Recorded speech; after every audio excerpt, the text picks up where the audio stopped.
This is the WASD and Beyond podcast.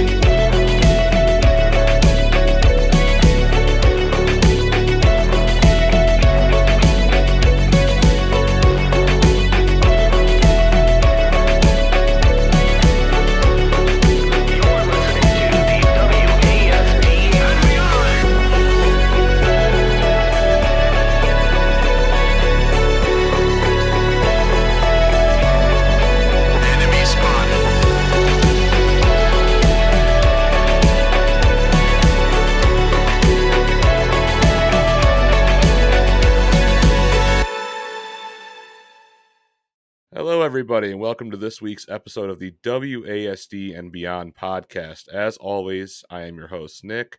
Followed with me this week, we have one of our best friends, coolest dudes out there, our buddy Evan.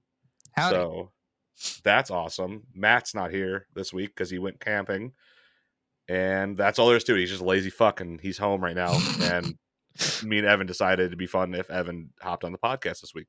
Yeah. So, is there anything you would like to tell everyone out there about yourself before we start getting into it? Nothing crazy other than, I've been a gamer my entire life, so that's really what I know. Yeah. I like movies and stuff. I like a lot of pop culture and stuff like that, but I'm mainly a game guy, so I'm excited to be here talking about games. Hell yeah, dude. Yeah, I mean, we're just a bunch of fucking lazy dudes who just do nothing but sit at our computers all day. Yeah. So, how's your week been, homie? It's been all right. I've been kind of busy with college and stuff, but other than that, I've been keeping a pretty cool head about it. How about you? Ain't been shit, man. Except for you and I trying to figure out the logistics of when we're recording, and then I obviously right before we started doing some stupid ass crossword puzzle for a band because I want free merchandise. Everyone in the Discord just like, dude, we'll pay you $30 not to do it. I was excited that you were doing it, but it was impossible to understand. Like I couldn't This shit was read any backwards. I Well, feel like yeah. I was reading Russian. Yeah, and when Noah looked at it, it was all front for him. It was facing the right way, so it was like completely random, I guess. It would be my luck that everything is backwards. For like you guys, it's all like straightforward. And like Which is- Mandarin Chinese for you. Oh, Like, dude. yeah, you figure it out. Yeah, that's how I fucking felt. Speaking of like, not like Chinese or anything, but like, well, you said that I thought Mongols from like fucking Ghost of Tsushima game. Yeah, What a bummer. Just really. because I'm running it on like a first gen PS4, Okay. so the yeah. game like it's like chugging through, and it's not like so. If you were to play it on like your PS4 Pro, you'd be straight. Okay. But there's no way if you have like a first gen PS4, it's almost like not worth it in my opinion. Really? So when you're in not necessarily battles, but when you're out in the open, like you're just looking over, say, like a big expanse of land, does that run fine, or is it when you get into battles, it kind of sucks to Yeah, play? yeah. So it's like when you get into like battles and there's like super important like 1v1s in the game Mhm. that you go into. Yeah. And that's when the game starts like chugging super hard. When you're like just exploring, it's fine. Okay. But like when you're like getting into like these intense battles with like 10 Mongols and it's just you Mhm. and the game just starts like jumping all over the place. Yeah. And when you're doing like these intense one-on-ones and like you can't decipher really what's going on because it's jumping down to like 20 frames, it's terrible. And for a game like that, you'd really need to have that FPS because it's all physical, like it's all up close and everything's melee combat, and or what, like a little bit is ranged. I'm assuming you can throw certain things. Yeah, you get arrows and all that shit, but like Okay. it feels like if they would have just pushed it off for a little while longer and just put it on the PS5, that would have been a good flagship game.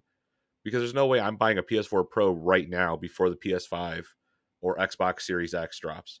That's a really good point. That it's been given so many good reviews. It's sold well, so like that's really good indicator for the game. And yeah, that's a really good point. Of like, most people aren't going to go out now and spend $400 on a PS4 Pro just to play one game. Right? What's the fucking point? Yeah, Like, it I'm doesn't not make any doing sense. that. That's a waste of my fucking money when I'm going to go out and buy a PS5 and an Xbox Series X in what, Christmas time? November? That's what it seems like. I don't know what the prices are. I don't think they've shown the price for the Series X. Have they shown it for the PS5 yet? I don't think so. I think, well, I know the discless one is supposed to be a little cheaper. I think Matt and I actually talked about that prior.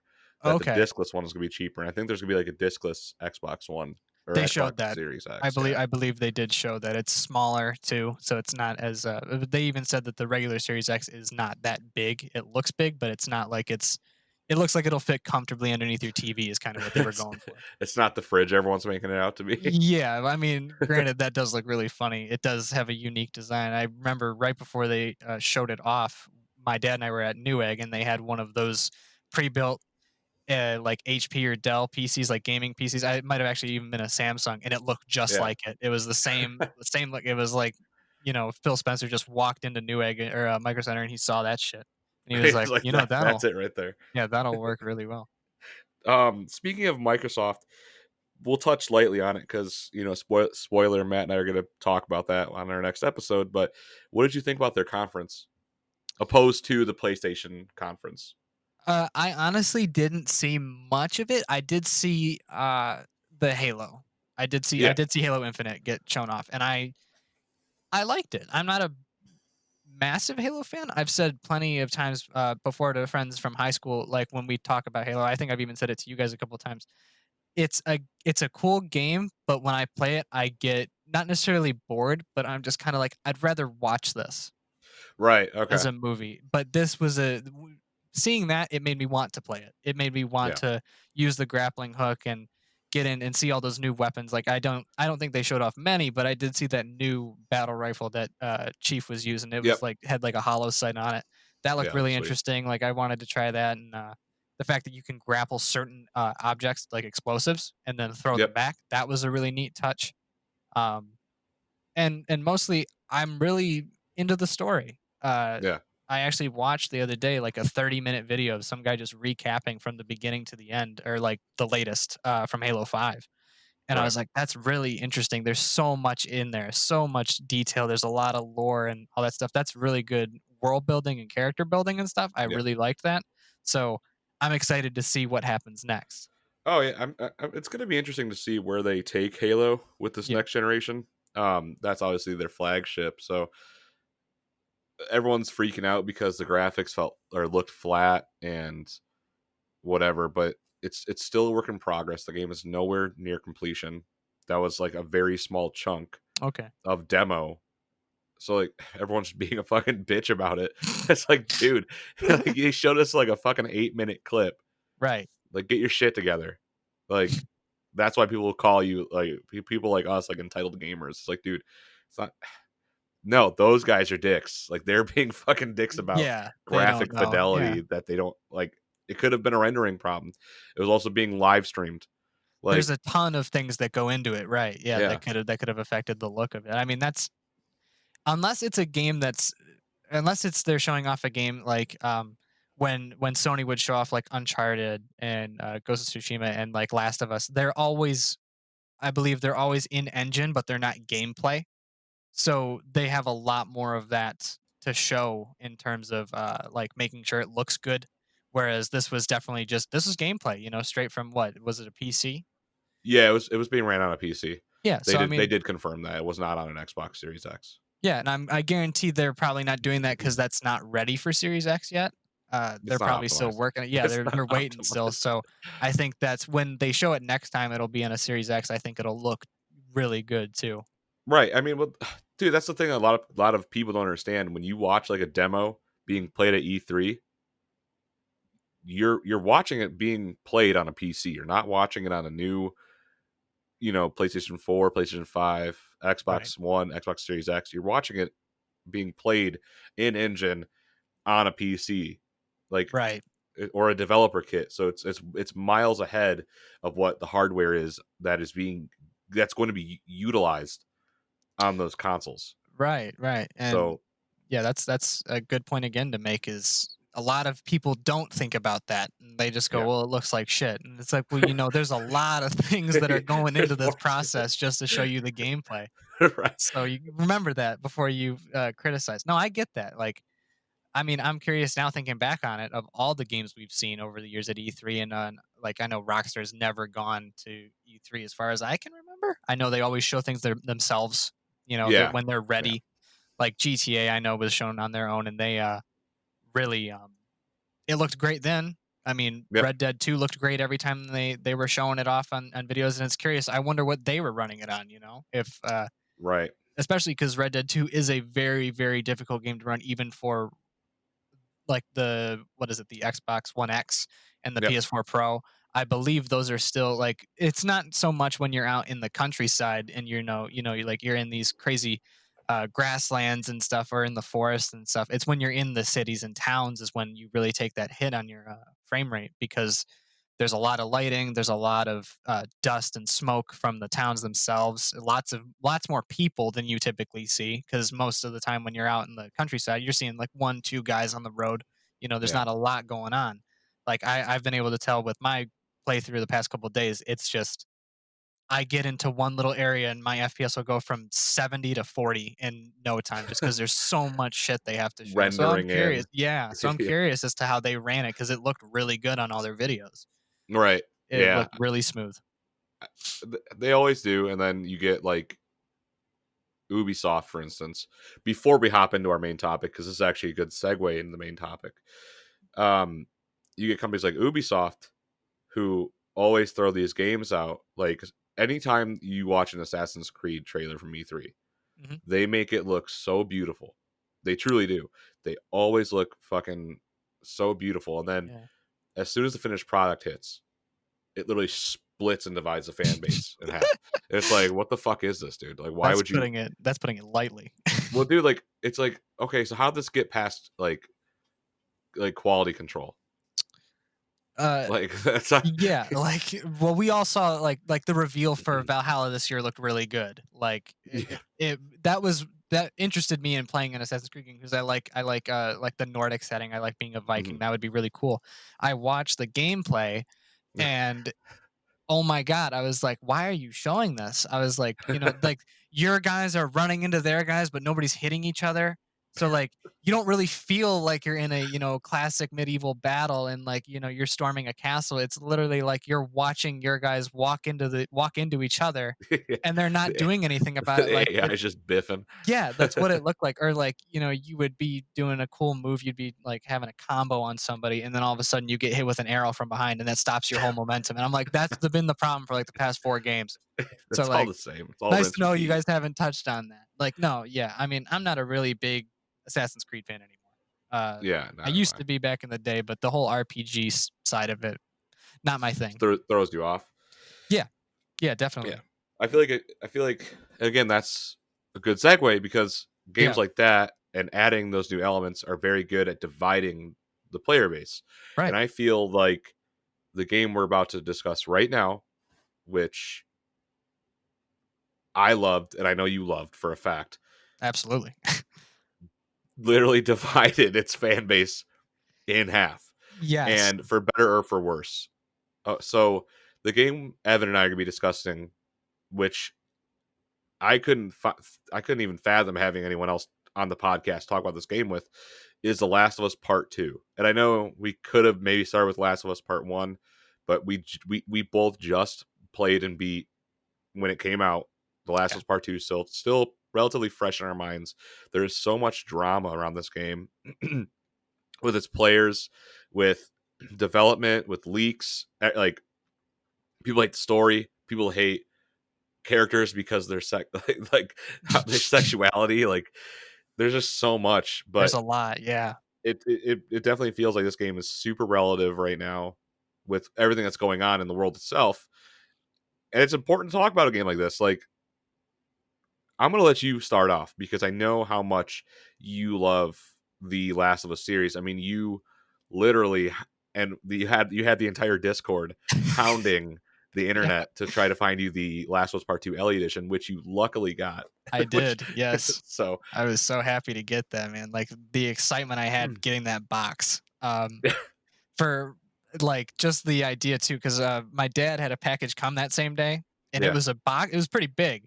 So my brother comes upstairs. He goes, "I think you know what's here," because that's like I've been thinking about it all day. Anytime like my family was talking to me, it was like, "Yeah, I don't care about anything you say until I get this box." Like, I'm just only thinking about it, and getting it was insane. Like, comes with so it was worth it. Like, for a lot of people, that's very difficult, to determine if they really want to get a special edition or a collector's edition.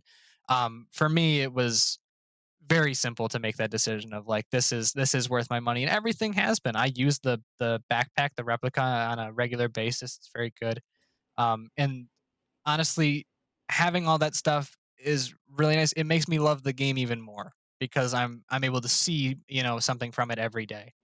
uh You have physical artifacts from the game. right, The yeah. backpack, the bracelet, like Yeah, the bracelet's great. I love the bracelet. I need to fix it. It's not broken, but there's a little strap on it that pops off from time to time. It's very yeah, weird in the way they made it so it'll stay on your wrist. It's very odd. gotcha. But no, it was great. And in doing that, it again, reminds me of how deep the game is in a lot of its themes. And again, like you said, it's very polarizing for a lot of the player base, for a lot of everybody, critics, players, even people that don't know anything about the game are thinking about it. Um, I've heard from both watching YouTube videos related to it and seeing it on the Metacritic reviews myself. There are a lot of people who don't like the game, and a lot of those people were people who got spoiled earlier when they got leaked. I luckily stayed away from all that. I did not know a single thing going into the game other than that it was about revenge and that Yeah. Ellie was going to be our protagonist. Right. I was able to stay away from all the spoilers as well Yeah. because prior to its release, Matt and I were talking about it. Matt's like, "Do you kind of want to know?" And I was like, "No, I'm buying the game." He's like, "Oh, I didn't know you were a Last of Us fan." I'm like, "Oh yeah, no, I played the first one. I love the first one. I've been waiting for this game." So yeah, I know that the spoilers. It wasn't just like there's spoilers out there. Be careful. It was, hey, it's everywhere. So you got to really be careful. And I feel like that, unfortunately for this team, that soured a lot of people for literally no reason. Right? Right. It's not entirely their fault that this happened, and everyone just was like, "Oh, n- now I know the ending, and you need to change this ending because I don't like how it vibes with me." And it's like, dude, it's not about you. So Right. again, let's start from the very beginning. Sure. Your perspective of The Last of Us Two when the minute you hopped into the game, because you and I are going to start from our first reaction of the entire game, and then we'll kind of go into our pros and cons, and then Okay. I would really love to finish off this episode with a couple things that you and I really discussed together on the phone, like Yes. our theories. Yes. So let's definitely hit right now when you Okay. first had the game downloaded and you first hopped into it, like what you felt like. And this is a totally spoiler filled episode. I'm sorry. It's all downhill from here if you haven't played the game. If you don't want to know it, just stop listening. But this is going to be a spoiler filled episode. Um, so yeah, let's hit your experience first, and then we'll talk about mine. But I really want to know how you felt. Okay. Um, so like right on loading into the game, I felt very compelled about what was going to happen. I knew that it was going to be dark. I knew that from the get-go.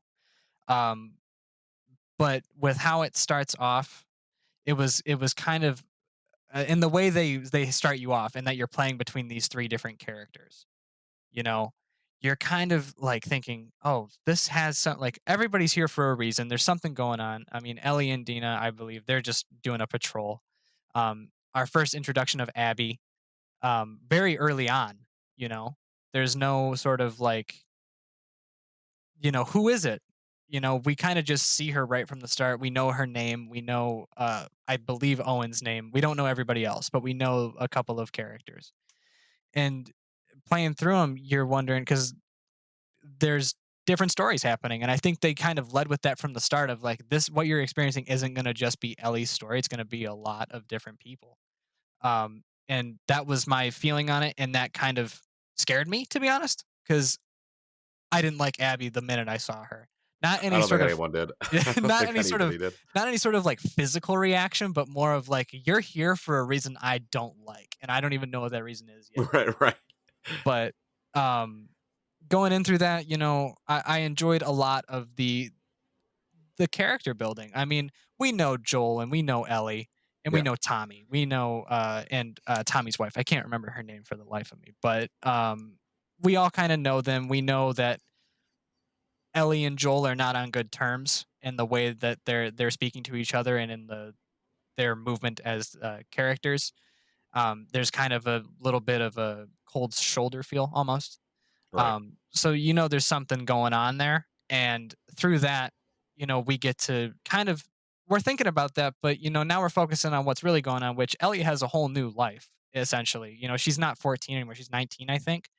Um, so she's got Jesse and Dina, and that kind of is her whole world other than Joel and just living in Jackson. And I loved how they started off Ellie and Dina.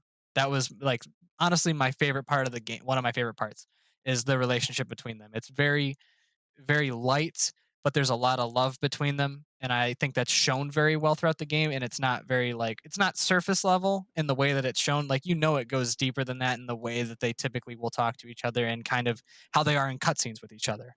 Right. Yeah.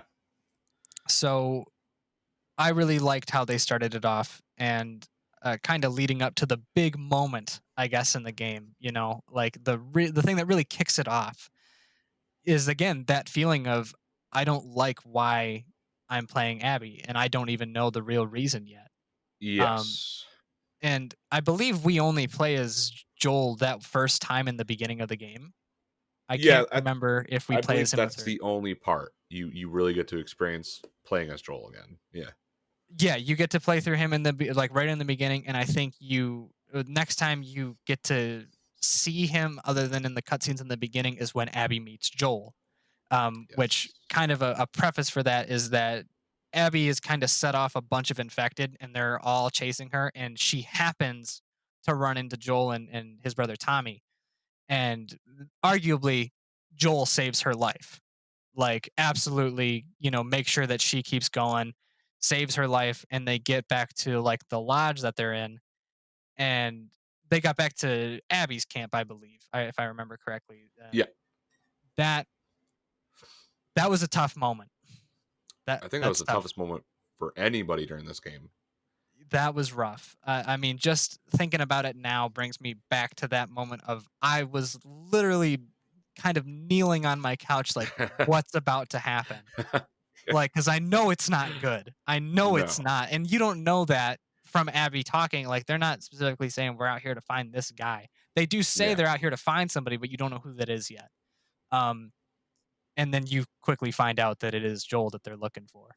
Well, it was such a tense moment because as soon as they get back to the lodge, after they had just pretty much helped Abby out, they get back to this lodge and it's like they're all chit chatting, they're all fucking around, and there's some like in the conversation is where it really started to hit me, where it's like this conversation's not going uphill, it's staying stagnant and starting to kind of plateau down. Hmm.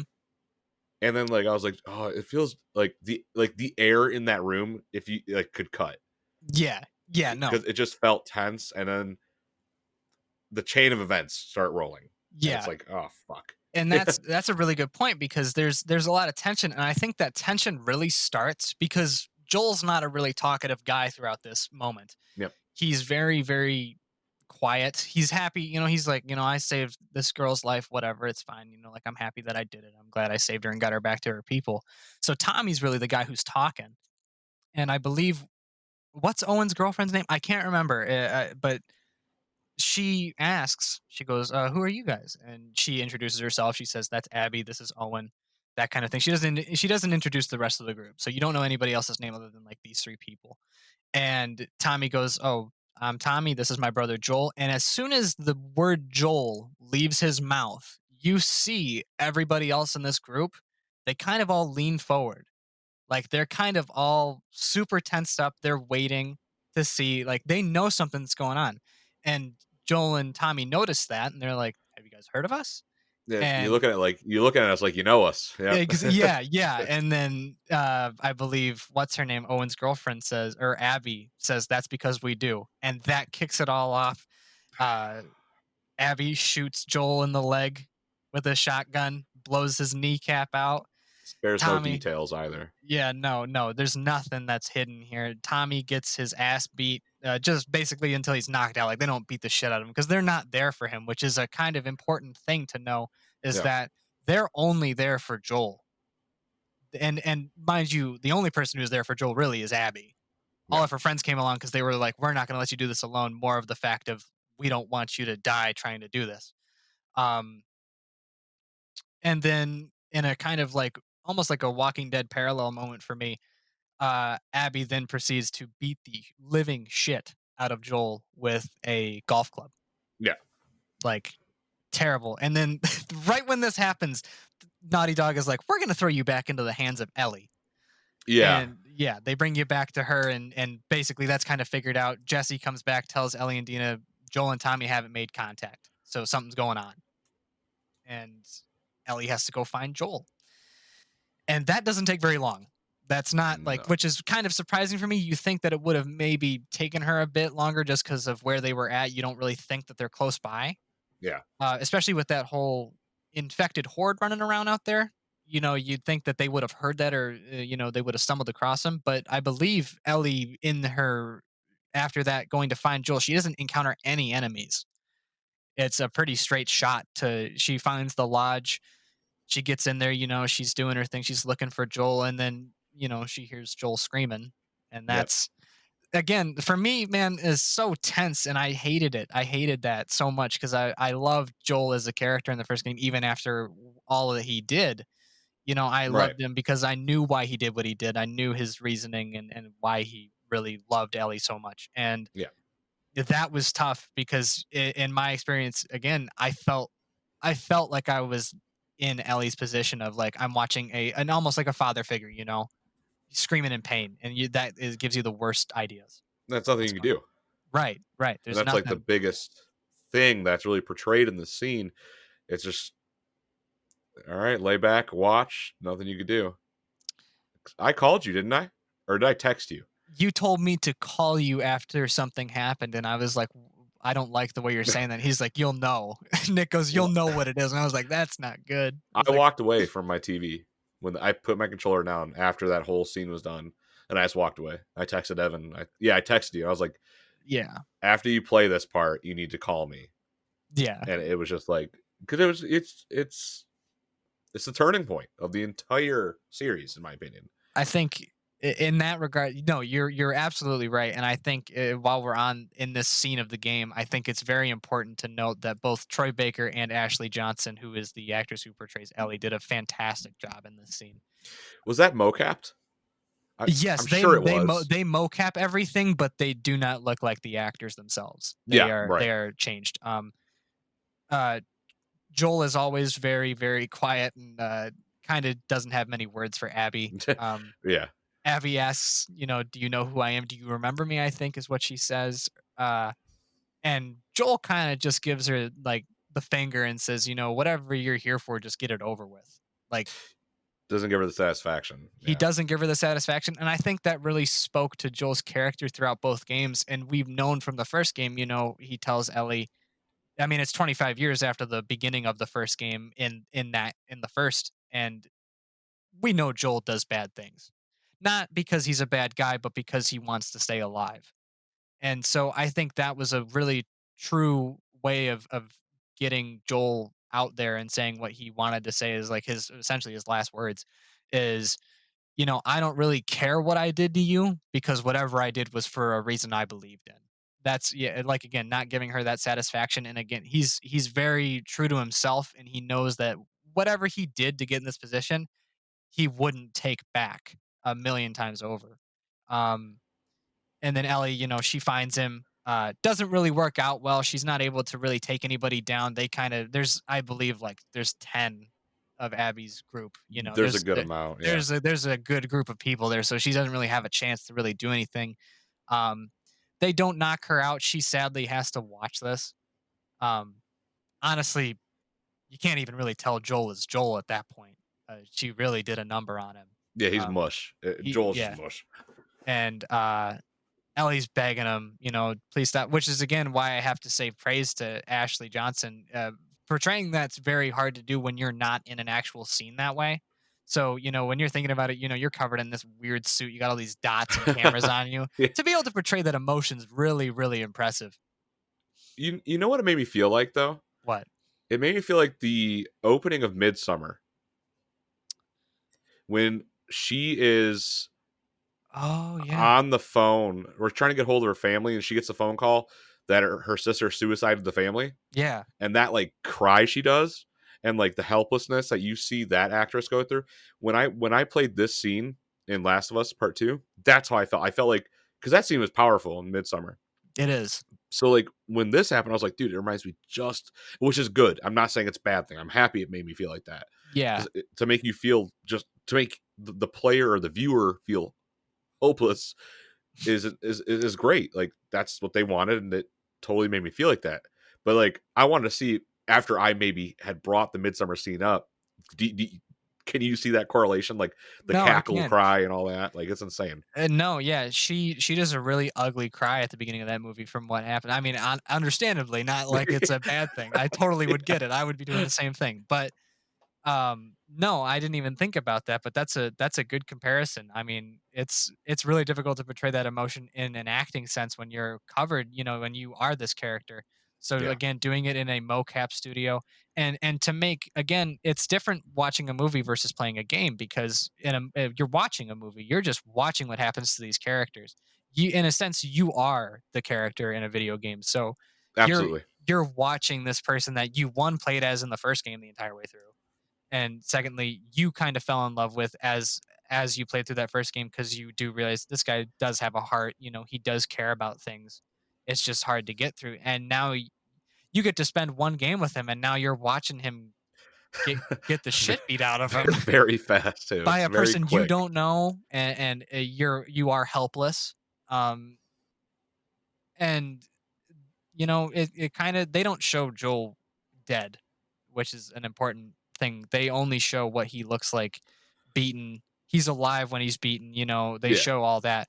But when Abby kind of deals that final blow into him, we don't see that. We actually don't see or hear much of anything because all you hear really is Ellie screaming. yeah, And then everything's kind of drowned out. I think that was kind of to portray you as that person again. When something right. like that happens, you don't care what the hell other people are saying. You just watched your father essentially get beaten to death. It was kind of the like aspect of what you don't see is more terrifying as well because you don't see what Joel looks like in the final moment. You don't see the death Right. blow, and like to me, you're kind of seeing just Ellie, but like what did she just see? That Right. death blow. So that's terrifying. It's like, dude, that sucks. Like that entire scene is so rough. That But was like difficult. Yeah, I could not really. I did tear up. That was because like you said at the start of this, I'm a huge fan of these games.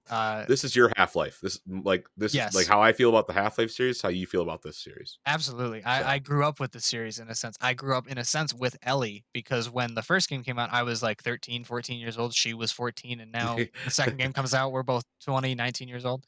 And so I really, felt like that as a kid growing up because I played that game almost once every year. I mean, I played it right. again when it came out on the PS4 as a remaster version. I played through it again. I played through it on the hardest difficulty with no HUD. Like I wanted to get it as much as I could. I loved it so much, and that was difficult because you're playing this, and the first game was a lot about learning to love and care about someone again when you have spent a lifetime, essentially a half a lifetime, um, Right. already. Just being as hard as you can be. You don't want to deal with anything. Yeah. Like you don't want to open up. So this second game, knowing that it was going to be about revenge, I didn't know what it was going to be about because, and I've heard this from a couple of different sources, like a couple of people I watch on YouTube. They kind of thought it was going to be more Joel and Ellie adventures. I Um, think a lot of people thought that. Yeah. yeah, I never expected that. I wasn't, when I went into the game, I wasn't thinking, yeah, more Joel and Ellie. Um, I wasn't expecting Joel to die. I believe I remember reading from Naughty Dog that there was an attack on Jackson. So Yeah. I kind of thought that it was going to be a lot more of seeing Ellie's friends that she had made over the years, or a lot of Tommy, Tommy and his wife. Other Right. characters, maybe Joel gets critically injured, but he's not dead. Like that's kind of what I thought. So this did take me by surprise, except for, I mean, when I saw what happened as soon as I saw them go into that little garage with Joel and Tommy, I knew kind of what was about to happen.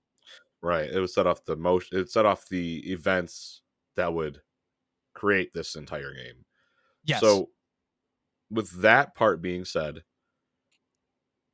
going into, I guess well, you and I can put this game in first, second, and third half, like chunks. you So, like could. Yeah. the second half of the game basically is you and Dina leaving Jackson to go and look for Abby. Right. When you, because when I got to Seattle, I was like, oh, I get to explore that. I get to explore all this. Right. Like I get to go to these buildings. I get to do this. And I loved every second of that. And then they throw a curveball at you. They do. You have to start playing as Abby. Like Yes. right when I'm getting into the thick of it as Ellie, and I'm doing a lot as Ellie, and I'm enjoying Ellie's story with Dina because a lot starts to happen with Dina, and it's a lot I wasn't expecting. Because No. obviously Dina and well, I obviously Dina and Jesse had their thing, Right. and that was cool. Like I was like, okay, cool. And Ellie kind of home wrecks that situation for lack of better words. But Not by her it's own accord. Not not like not on her own, but not on her own. Dina is very much to blame, but also they are both gay characters, yes. which it and to touch on that lightly before we keep going on, Yes. it really bummed me out to see people's reaction to Ellie and Dina being their each other's love interests, because it's not an in your face thing. It's not like, hey, gay, gay, gay, gay, gay, gay, gay. You have to love. Right. Like, it's not like that. It's just these two are in love, and they happen to be gay characters. Let's Yeah. keep going. Right. And it was like that. It was done in a way that I felt it wasn't forced. It felt like, okay, yeah, I could see Ellie being gay, of course. A fun fact to note, in the DLC for the first game, we kind of learned that she does have a little bit of a, like, she kind of does feel differently because her friend Riley, I believe they kiss at one point or Yeah, another. Um and so you kind of get this idea of like, oh, she's kind of figuring out who she is. She doesn't right. know, or maybe she does know, and we don't know that yet until we obviously heard about the second game. And I agree, that really bummed me out that so many people were upset, honestly. And I mean this wholeheartedly, 100%. I cannot see Ellie being straight. Nope, I can't. absolutely not. The game would not be the same. It would be completely different. Um, Oh yeah, because who would she be with? Jesse at that point? You know what I mean? So or like, some other random guy that they make, yeah, like, and it wouldn't fit. Ellie is a very strong character, and yes, we know that from the first game. She doesn't give a shit what anybody thinks, and she's been through a lot of shit. And I think that I feel like it'd be more of, if you had it as a straight relationship, it almost feel like there's a damsel in distress aspect to it. rinse and repeat as always. It's the same thing. We've seen it. Right, We know what it right, is. Like, yeah. who And cares? in this case, I liked it because not only is Ellie a strong chick, but so is Dina. Ellie Oh, might be the brawn, but in the brute, but like Dina is is emotionally strong and is yes. emotionally strong enough to help kind of push Ellie forward, and that's what gives Ellie her driving force through a lot of this. And then we'll talk about our third portion in a minute, but Ugh. you see more of how strong emotionally Dina truly is and why Ellie needs somebody like Dina and how it couldn't have been anyone else but Dina, in my opinion. So like to see Right. everyone bitch about it, it's like, dude, just because you can't fetishize a 14-year-old character, which obviously you were fetishizing a 14-year-old character at one point. You wouldn't be That's what upset Perry about it was that saying. much. You wouldn't be That, upset about it that much if you weren't. right. That's what Perry was saying. She's like they're just bummed out because they can't jack off to Ellie anymore. Yeah, And because I they, was they like, they know that, like, she wouldn't care, and right. like, It's yeah, like you guys are fucking weirdos. Anyways, now that we got that off our chest, because unless you had any, do you want to say anything more on that subject? Not particularly. I think that what you were right to say was that Dina is very emotionally strong, and she Right. knows a lot about. She knows Ellie better than Ellie knows herself. I think. Yeah, I think, Yes. which is funny because we don't really know what Ellie and Dina's relationship was for a while, other than like they knew each other. But Yeah. Yeah. Ellie is definitely, obviously, because of the events of the game, she's in a very dark place. We can tell by reading her journal, she's not very happy. We can tell in her journal that she truly does love Dina, but she can't Yes. voice it that well. And we see that through a lot of the aspects of that first part of the game, or second Right. part, as you said. Exploring Seattle, you find a music shop and you can sing "Take on Me" to her, and Yes. that's a Yes. very powerful scene, I think. And the funny thing is, you can completely miss that. Yes, you can. Like, I need That's an I'm entire actually moment you can miss. I'm actually thinking to ask my dad if he sees that or not, if he saw that, because he's on day 3 right now. Oh, he's getting into it. He's getting into the thick of it, dude. Oh, yeah, he went through day 1 and 2 in the same playthrough, like, he got through all that. Nice. And Those are long fucking stretches. they are, like, I'm trying to remember what I saw him doing. It was some sort of pivotal moment, or no, I saw him at the end of we just started playing as Abby was the last time I saw him, Ugh. which We'll is get into like that. yeah, yeah, no, that's a Okay. whole other thing. I think because this is still very pertinent to day two, or to the second part that you and I are now currently talking about. It seems like Ellie, because there's a lot of Ellie has a lot of resentment towards Joel, which we don't have to spoil that necessarily because you'll just play the game. But there's a lot of resentment towards Joel. But if you watch how cold Ellie becomes, she's mirroring Joel. That's because Joel was like this, just like, dude, like Joel raised her essentially. So she's monkey see, monkey do. She's acting like her father figure without even realizing it. She's cold, starting to kind of be like, you know what? I'm not going to let you two in, but I'll let you in just enough. And you can see that with Dina, but Dina's able to kind of break those walls down. That's what I'm saying. Dina's so emotionally strong, and you see it through each part of Seattle. You do. That's a very interesting point because I was thinking of this when I was watching my dad play, and he had just gotten back from after Ellie makes Nora, one of Abby's friends, talk. Um, Yeah. Kind of a turning point for Ellie. But in how you said that she's mirroring Joel, she says to Dina, she goes, "I made her talk." You know, she's covered in blood. Yeah. She's got these cuts and bruises everywhere, but she's crying. She says these tears are running down her face. And I realized she's mirroring Joel, but she's realizing to herself, "I can't be him. Exactly. I can't Exactly. I can't do this. I don't feel good killing these people." Now, I'm sorry, Ellie. I felt great killing every single one of Abby's friends. When I saw what happened to Joel, I said, as one of the YouTubers I watched said, he goes, "I hope we get to kill every motherfucker in this room," Yeah, every which is motherfucker. that's how I felt. I Which wanted everybody in that room to die. which to quickly interject, the people we are talking about, because this podcast is so fucking scatterbrained each time we discuss any topic. Yes, Evan and I are currently talking about the Wolves, which is, I guess, so we could say there's two factions, okay? Three. You got Jackson, you got the Wolves, and then you got the scars. Scars. So right now we're talking about the Wolves. We'll get into the Scars in a minute, but yeah, continue, please. Yeah, no, like watching that whole hospital scene with Ellie trying to find Nora, because that's kind of how the game is sort of taking you on, is that they don't know who any of these people are. Yeah, So their goal is obviously to figure out information first. So they kind of get a lead, and they know that they're in Seattle from kind of the clothing I think that they had, or that she remembered. Ellie remembered seeing the clothing they were wearing, and that's kind of yeah, how they know. Um, what their kind of goal is to find the people that Abby was with and try and make them talk to figure out where Abby is. Elliot remembered just enough information to get her on her way. She didn't know everything about these people, and she still doesn't through most of the game. And Nora is one of those people that was there who arguably did not want to be there. Um, but they do express that's funny, actually, now I'm thinking about it. When they're there and Joel is dead, a lot of those people on Abby's side don't like it. They and don't they're like not what watching. they're not watching. They don't like what she did. Some of Yeah, them like reprimand her for what she did. They hate her for it.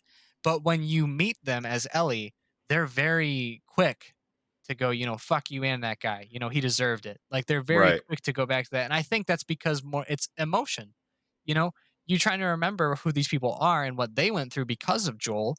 So Yeah, they're as soon as they think of him, they go, "Yeah, fuck him because he ruined because us." he dragged me He because he pissed her Yes. off. I'm now drug into it. Yeah, and Their Ellie drama. Ellie Yeah. in a very villainy moment does give that shit to Nora. As Is is as that is that the scene where they fall? oh, that scene, yeah, that scene is fantastic. Ellie finds Nora in this hospital, and the bottom floor of this hospital was like the outbreak of Seattle, so it's infected. There's all the spores from like the first game and stuff, and Ellie is immune, and she's cornered, like a tiger in a cage. Yeah, but the cage is an opening into the ground where all the infected are at. Yeah. And they say you won't they tell Ellie like you won't make it if you go down there. And Ellie just kind of says, fuck you, I will. And Yeah. it brings her and Nora both down. And obviously it's like practically as soon as Nora hits the ground, she starts coughing. Yeah. She's already getting infected. And she And notices Ellie is not. well, she's looking at Ellie like, "Holy shit, how are you not fucking dying right now?" Yes. And she makes the connection, goes, "You're her." Yep. And that, I think, is again another pivotal moment because they know who she is. Oh yeah. So I think what Nora realizes at that moment is like, that's who this is, and who we killed was her father. Yeah. So, like, regardless of what Joel's choice was to save Ellie in the first game, Ellie doesn't give a shit. They killed her father. She's gonna go after him either way. And that was a very pivotal moment because Ellie goes dark, man. We don't see what Ellie does to Nora, but we know the simple fact of that.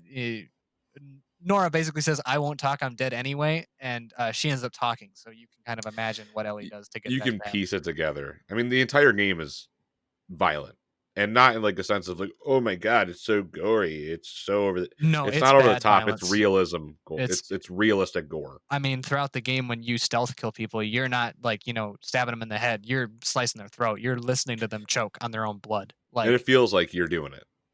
they make it a very good way of doing that, especially because of the AI in the game know each other by name. So Yes. when if you're say in the first game you would hold somebody hostage, you shoot them, they'll kind of go, "Oh no," or they'll just run for cover. Yeah. You shoot somebody in the head in this game when you're holding them hostage and there are people watching you, they'll scream out like, "No, Nathan. Oh yeah, shit. Yeah. no, John." But Yeah. like, they're screaming, or like Elena, like, they'll scream out their name and then they'll say, "Fuck this guy." Like there's anger within Yeah. them, and that's a really interesting aspect because it's to make you the player feel like, you're killing someone who matters Yeah. to other people, which I think is the point of the game, is to Yeah. realize that what you're doing has repercussions. It has effects, a ripple effect. Um, Yeah. which to lead into that, yeah, like we kind of go through day or part two of the game is definitely that big mixture of. I think you can honestly split it into four parts because Yeah. You could. you have part two with Ellie. There's a little bit. A part three is more of that. Abby's tale.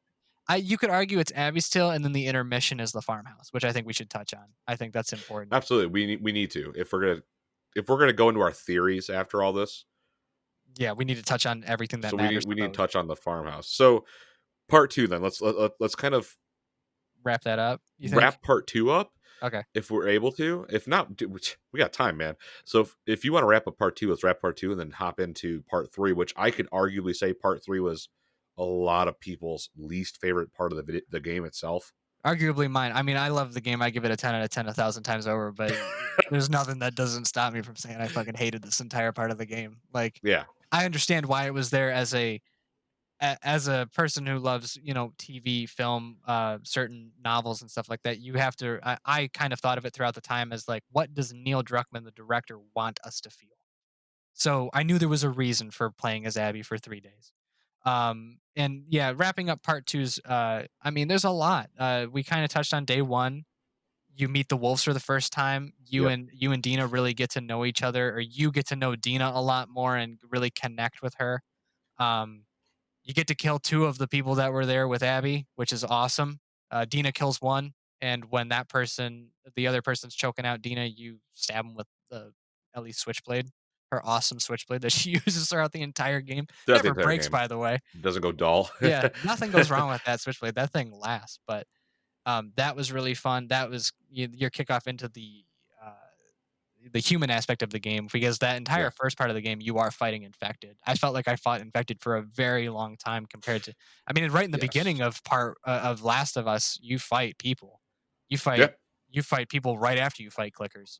Yeah, Like absolutely. there's no sort of wait. Whereas with this, you are really kind of, it's again, I think to build tension as a piece of like a movie technique. You're when am I going to find these people? Because that's kind of what you're doing throughout that first day, right? Is you're just looking for the wolves. You don't You're know where they're at. any send a clue you can get. Yeah. Yeah. So there's that. Part two, get a bit more in. You get to find Nora. So there's three down from Abby now, I think, right? They Yeah. Abby took one. You've taken three in 2 days. Yeah. Um, you meet Jesse, you find him again. Tommy has gone to at this point in the game, which is why kind of Ellie goes and is motivated to go, is because she was gonna go with Tommy, but then Yep. Tommy dipped without her. So Ellie was like, As if yeah, he didn't think she was gonna go anyways. yeah, like as if that wasn't gonna happen. And so Ellie obviously follows him. So that's kind of their goal: is one, find out who the wolves are and find people who know Abby, and two, find Tommy and link up with Yeah. him. Um, which you don't do in part or day one or two. You meet Jesse at the end of day two, Yeah. which at this point I think we could talk about Dina a bit more in depth. Being Um, pregnant. yeah, well, you find that out in day one. Yeah. Um, again, another really crazy show of love from Ellie at this point is they're Yeah. running away from all these infected, and there are spores. And Ellie's mask breaks, and Dina tries to get hers off, and Ellie goes, "Fucking no, stop!" Like, Yeah. Yeah. I'm I'm okay. fine. And Ellie, like Tina's looking at her like, "Holy shit, what's wrong with you?" And Ellie's like, "I'm not gonna get hurt from this, Yeah. but Yeah. like you are." And you can kind of tell at that point in the game, in that specific moment, that Dina is pregnant because she's really tired. Yeah. Which I would be done within the first 10 minutes of that day. Out Yeah. of all the moving you, out of all the lifting and shit you have to do, fuck that. But like Dina's been running through sewers. She's been killing people. She's been killing infected. Like she's been through a lot in this one That day. baby's just getting bounced on there, Oh, dude. dude, I'm surprised that that baby was fucking okay at that point. Oh my god. You find out that she's pregnant, and Ellie. There's kind of a rift between them because of that. Because Ellie's like, well, Dina says I didn't want to be a burden, and I believe Ellie responds with like, well, now you really are one, aren't you?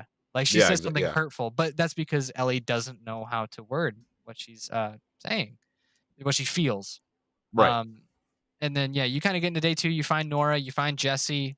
Jesse, I believe, by the beginning of day three, has learned that Dina is pregnant. Um, and then you and Jesse both go out to find more. I believe at this point you had known that Abby was at an aquarium. They Yes. find that there's some animosity between Abby and the rest of the wolves, the rest of her group of friends.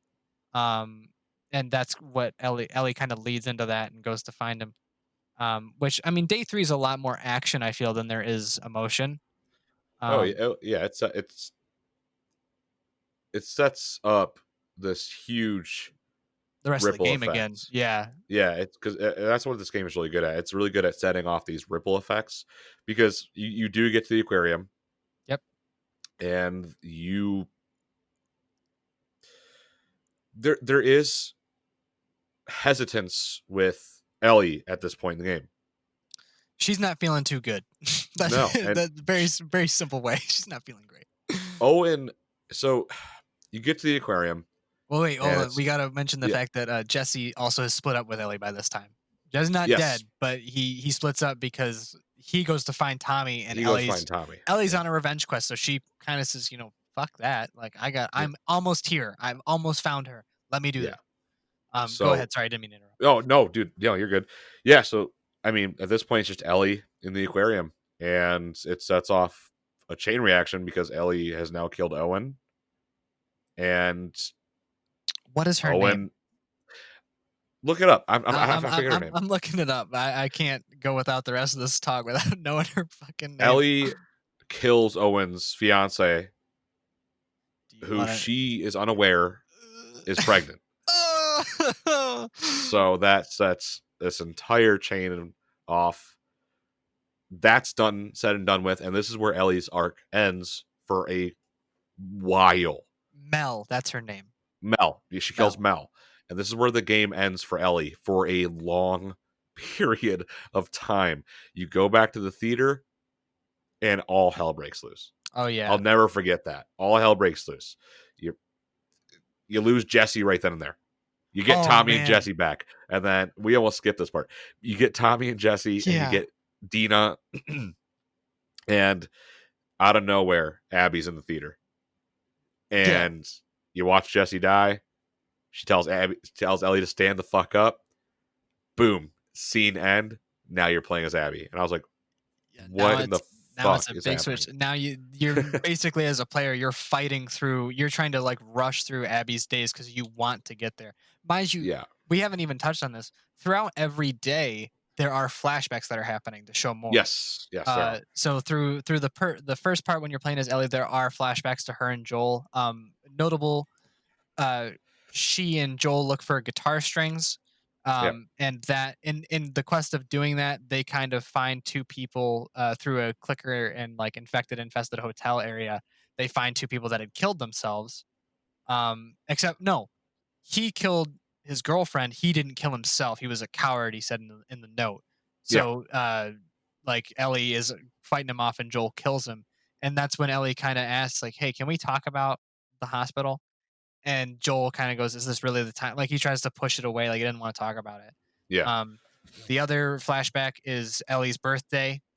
Uh, In the zoo. Well, yeah, the amusement park. yeah, It's it's their own giraffe scene again.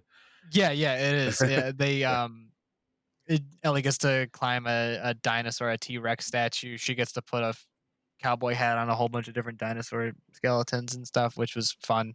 That I was think really that fun, yeah. there's an achievement for that. I tried to Yeah. put it on Joel's head, and then I gave Yeah. him the other hat that you find.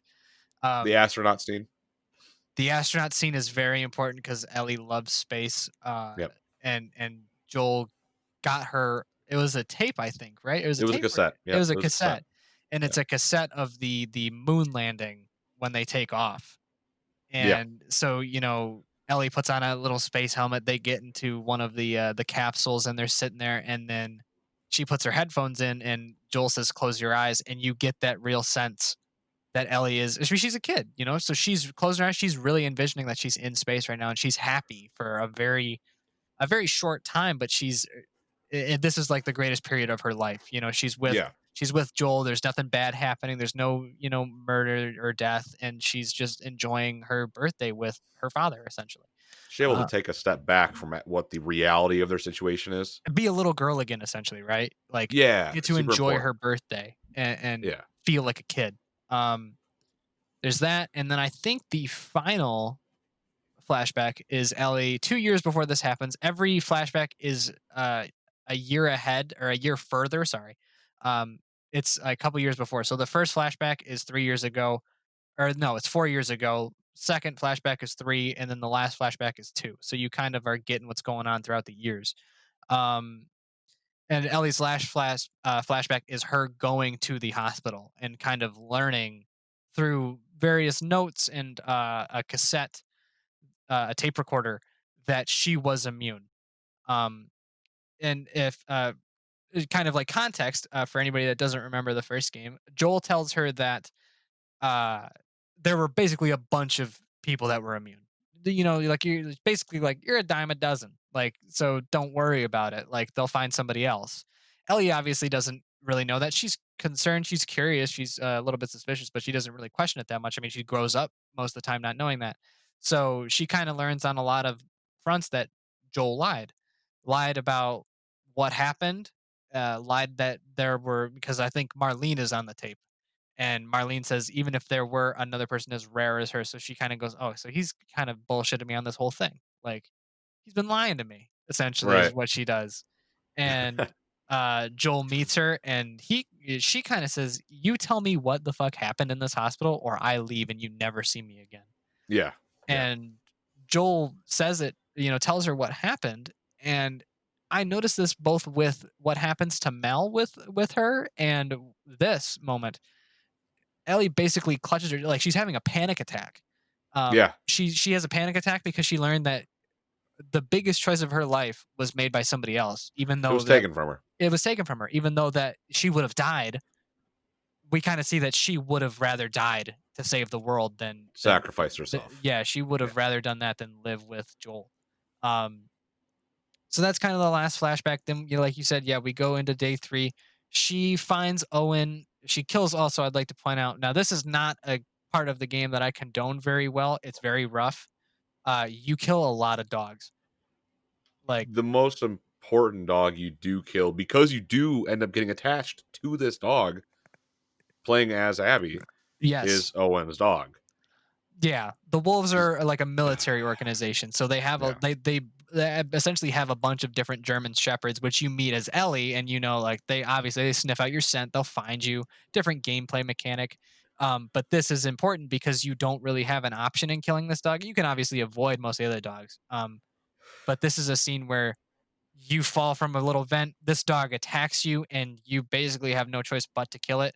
And Yeah. you don't shoot it, you stab it. Like you stab this dog to death. It's And not a nice death, no. no, it's none of the deaths of characters are nice. Even simple people, they're not Yeah. nice. I think the least people you should really care about when you kill them are infected or scars, just because you don't really you don't It's like they're whatever characters, they're fodder. wolves are bad. Scars are really like, fuck that. They're Like just I don't care. stupid. I don't care They're about them. Like so annoying. they're not nearly as interesting. But um, yeah. So you kill this dog, and you're looking for Abby, and instead you find Owen and Mel. Um, they are talking about leaving. So you don't know what that means yet, but you know as Ellie is very fucking shaky throughout this entire game, and especially in this moment. She's gotten here. She thinks she's found Abby. She doesn't. She finds two more of Abby's friends. She recognizes them. Owen recognizes her, Yeah. and uh, she's holding a gun, and she takes a little trick from her dad. She has a map of Yep. Seattle, and she says she's holding Owen and Mel at gunpoint. She says, "Here, you mark it on the map where she's at, and then you mark it. And if you guys are lying, you're both fucking dead." Yep. Um, Owen, and probably the stupidest decision of his life, Goes for the gun. thinks that he can wrestle away this gun from Ellie, which is stupid. I mean, now It's a I've bummer because later on, how they portray Owen, how he feels about Abby. right. Keep going. We'll get to that because So we're about to go into the part 3. we're about to go in there, but yes. So like now, I'm no expert in guns or in any sort of situation like this. Don't take my word for it. But if I went across the country to kill a girl's father, and then that girl followed me back across the country and found me, I would not think the smartest decision is to try to grab the gun from her if she's made it this far. That hatred is way too strong. You're gonna get that. You're gonna get a knife to the gut, you're gonna get a bullet to the head. Something is gonna go wrong for you in this Yeah. situation. And it Yeah. does. She tries to grab it away, they tussle, and Ellie gets the upper hand. She doesn't really get to pull him back. It's more of a tussle, and the gun is pointed at Owen's chest and she pulls the trigger. Yeah. So like it's very close up. She doesn't really mean to, honestly. She has this look on her face of like, oh shit, I shot him. And then Mel, in another again, stupid decision on her part, tries to fight her. And I don't remember exactly how Mel dies. I don't remember if Oh, Abby Ellie's stabs her. did she stab her in the stomach? She stabbed her in the The neck? heart, I believe. Yeah, I she thought it was the stabbed heart and the neck. is some upper torso neck area. Um, she stabs her. There's blood all over this room. Like now characters bleed, but Owen bled a lot more. They all do, dude. There's From the blood. hallway leading in, because from the dog to yeah, Yeah, it was yeah, there's a lot of blood going around. And um Ellie kind of is freaking out because she just shot the two people that knew where Abby was. yeah, Um, and she kind of learns as like looking, she's kind of searching, I think, through Owen and Mel. And she opens up Mel's jacket. She was wearing a jacket, and she opens it up and she sees Mel's belly. And yeah. again, Ellie has another panic attack. A huge panic attack. Massive, like she's saved, I think, right by Tommy and just yeah, they find her.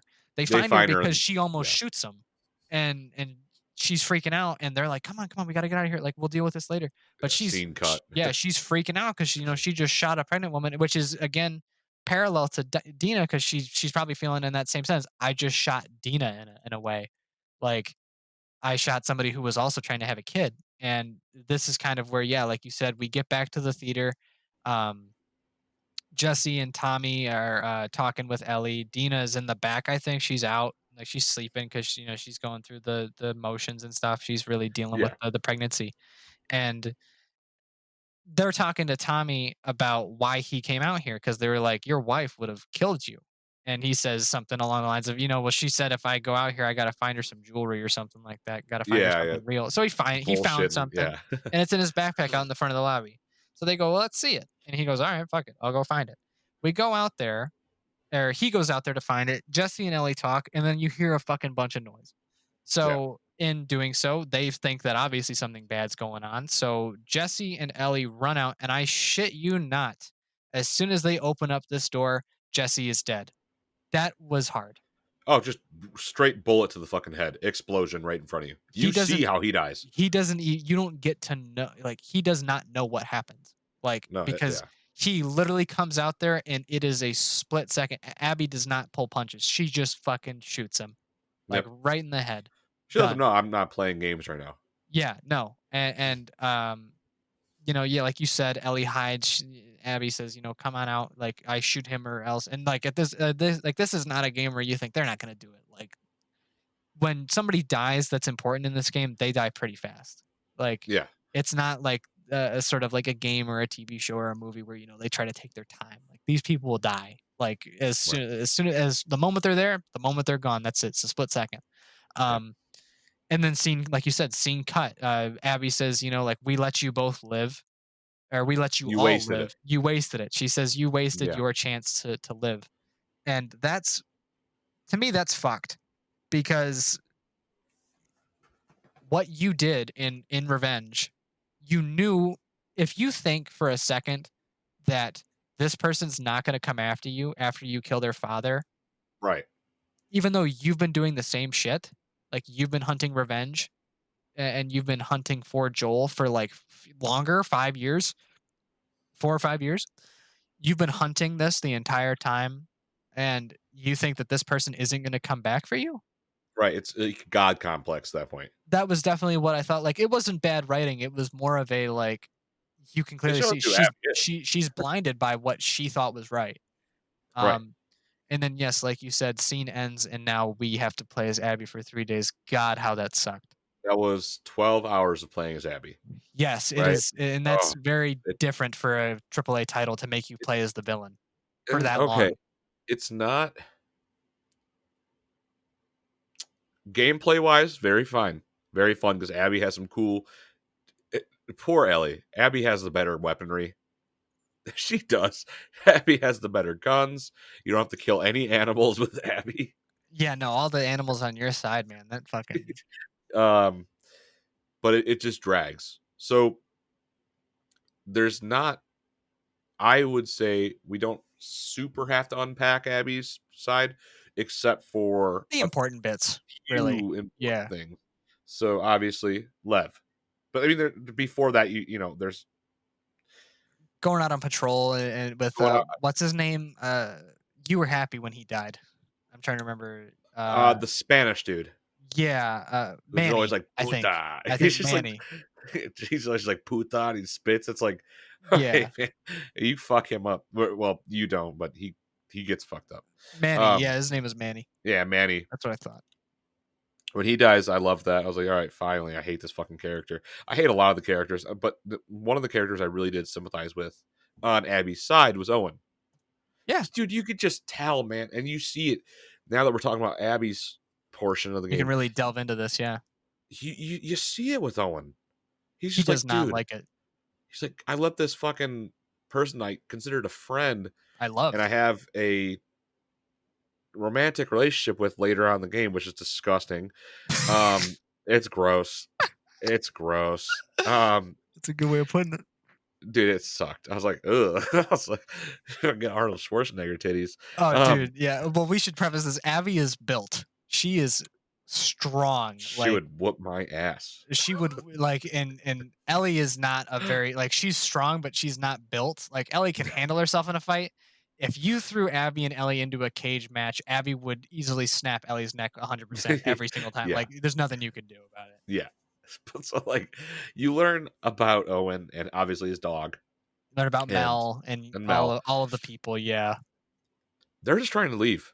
Owen's like, dude, I didn't want to do this to begin with. You kind of drug me on this. I should have said no. Now we're here, and I want to leave. You can come with me. We can be done with this. Not good enough. Never fucking good enough. So Owen gets dragged in to stay longer, Yeah. and because of that, there's Owen's demise. There's Mel's demise. There's what's their dog? Molly? No. That's a good question. I think the dog's name was Molly, if I'm not It mistaken. was a girl. It was definitely a girl. Yeah, I think it was Molly. I'm unsure. Yeah, I'll find out. We can keep But you keep talking. I'll figure it out real quick. but yeah, so and obviously I'll let you go into any details you want about this section of the game. But for me, meeting the scars was very important. You get to learn that faction, which I liked. They're kind of like a religious nut cult. Um, you get to meet Lev and Lev's sister, which Lev is a little boy you meet, and you later find out that Lev is transgender, Yes. which I thought was a pretty cool little thing they did. I thought that's another thing people bitched about. They didn't like Lev, but Lev is a fucking badass little dude. Oh, he's great. So what are you bitching about Lev for? I don't get it. Um, I love Lil or Love. Yeah, he's yeah, awesome. Lev fucking ruled. So that's an important. You're being sniped out by Tommy at one point.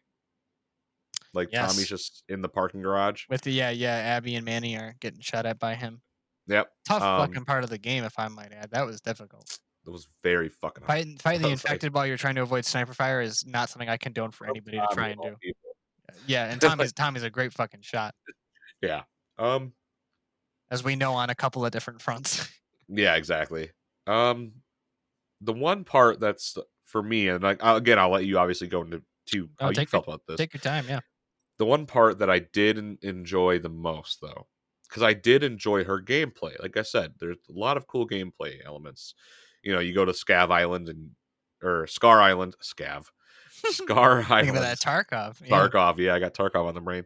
You go to the island where all the scars congregate and live on, That's their and home. Yeah. it's neat. It's a cool fucking little village. That gets burned down. that's the that's like just that decimated. that is a war scene right there. Like that, and Yes. that was insane because that shows you kind of the scale of what these factions are. Like it's a war. It's referred to that multiple times. Yeah, absolutely. And all of that is awesome. Again, Abby's gameplay is fine. It's fun. It's just like Ellie's. It's fun. They play a little differently, but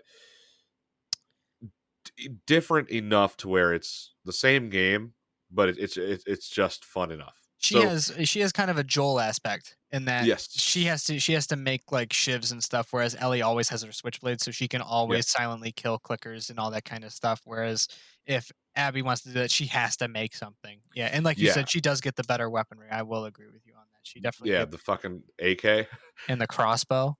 right? It's awesome. Which after we finish up our main parts of the game, we'll go into the mechanics too. We should touch on the crafting and all that. I think we Um, should. Yeah. the main part I had a problem with was the boss fight, and you know what I'm talking about. And I think if you've played the game, you had a problem with this too. You I love the did Rat not. King. Yeah, the Rat King. That's his name. Or I mean its name. You could honestly refer to it as. What is? The boss fight. That's you're talking about that boss fight. I'm thinking of two boss fights because as Abby, you have two boss fights. Which is the first one you were talking about? I'm talking about when you're fucking in the hospital. That's what I thought you were Oh talking about. no, no, I no! fucking I was hated that fight. that was annoying as fuck too. You're talking about the boss fight back The boss fight at the where theater. Yeah. you go up against Ellie, You are Abby and you fight Ellie. and you don't just fight Ellie, You you win. win.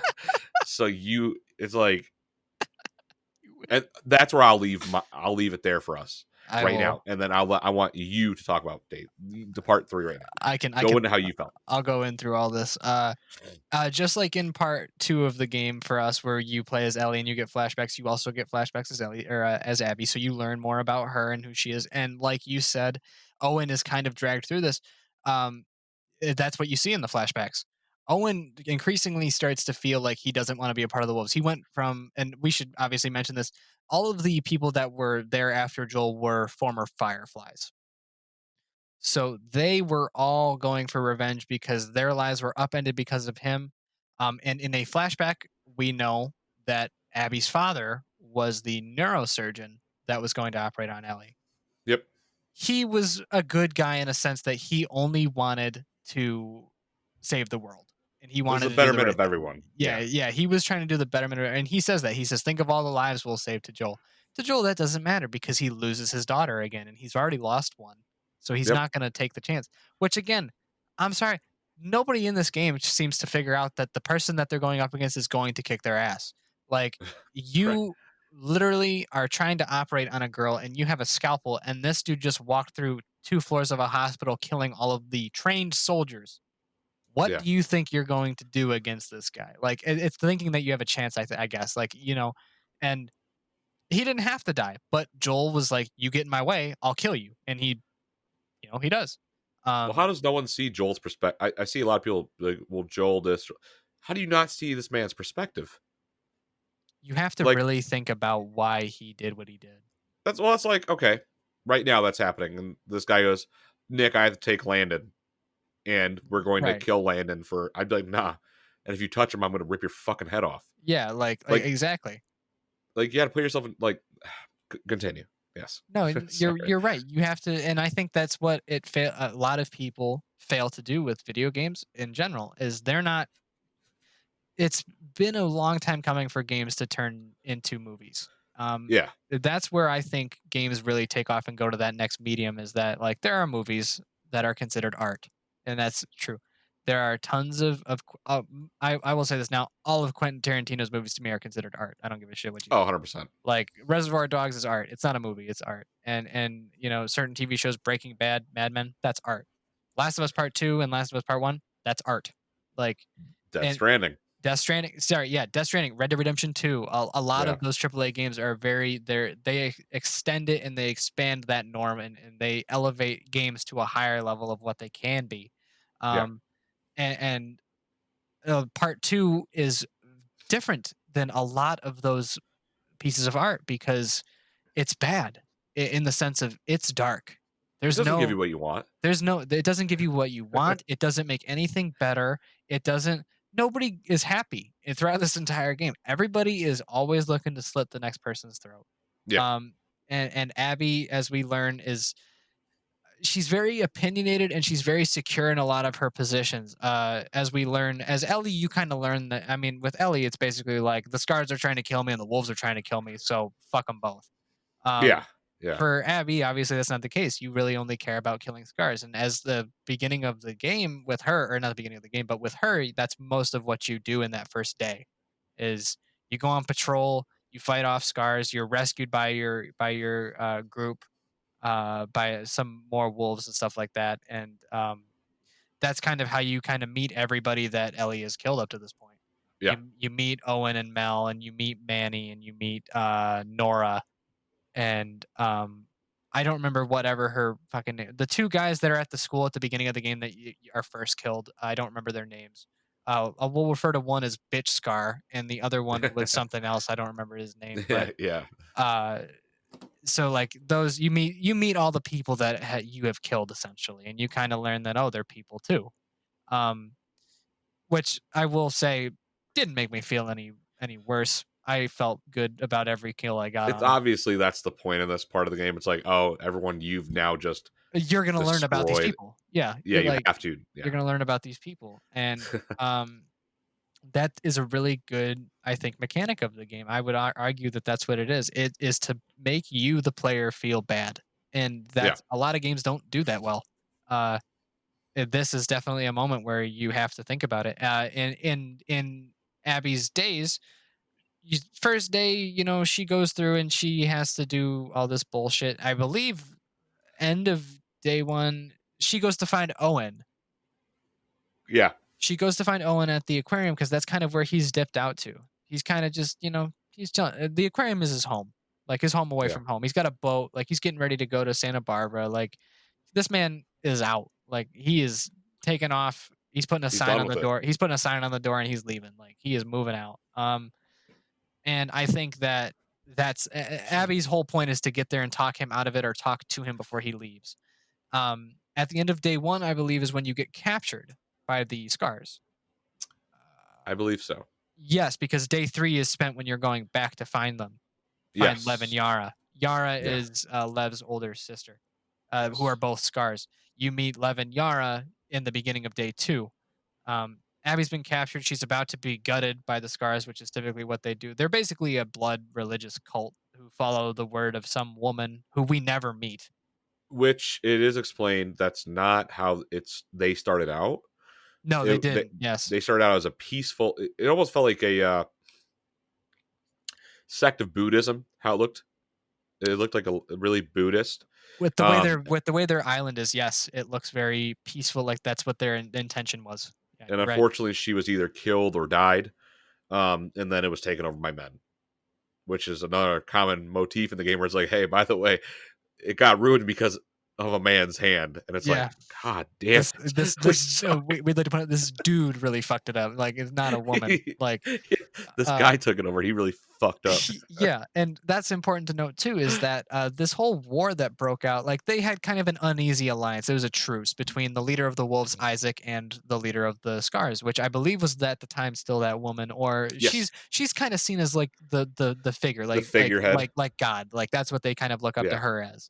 They do everything in her name and that kind of thing, and um, what happened? I guess we only learned this from extended conversation. We never get to see it.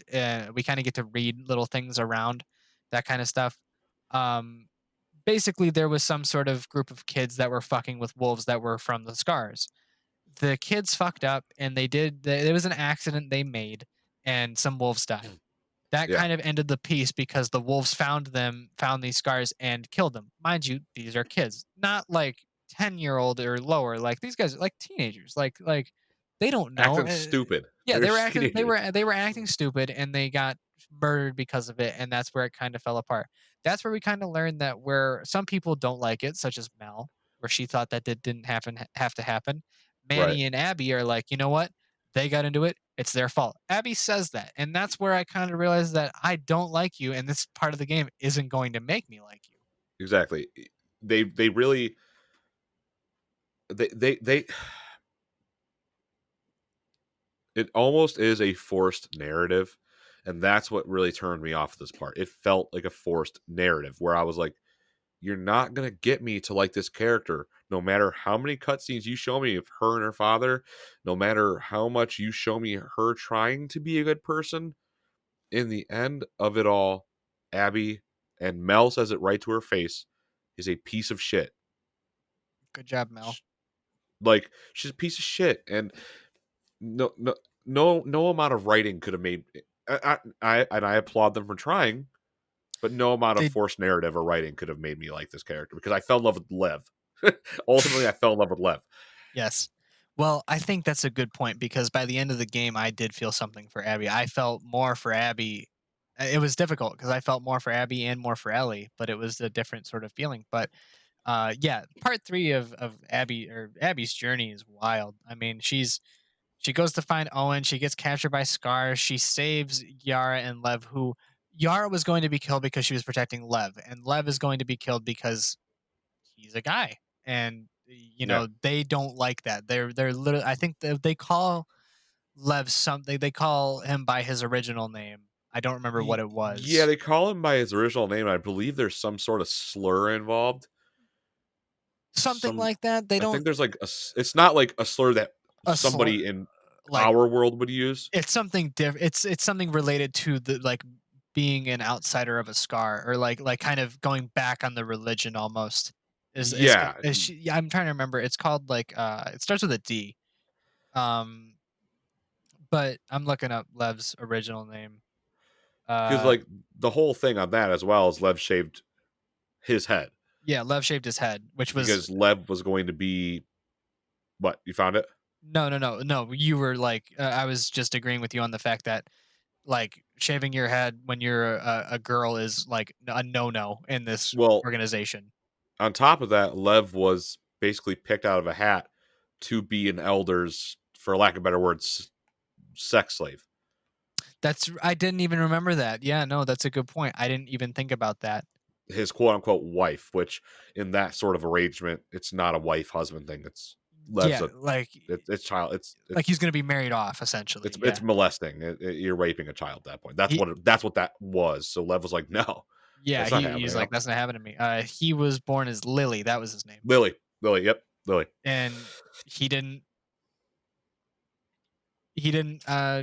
feel that way, and eventually, I think it was just, he obviously, like you said, he didn't want to be, a sex slave, and 2, he kinda said, "I'm not gonna keep my feelings to myself. I'm not gonna try and hide that," and Yeah, he's a fantastic shot with a bow. Lev is badass, dude. Lev is awesome. I wish we played as Lev. Um, I would have had a lot more fun like that.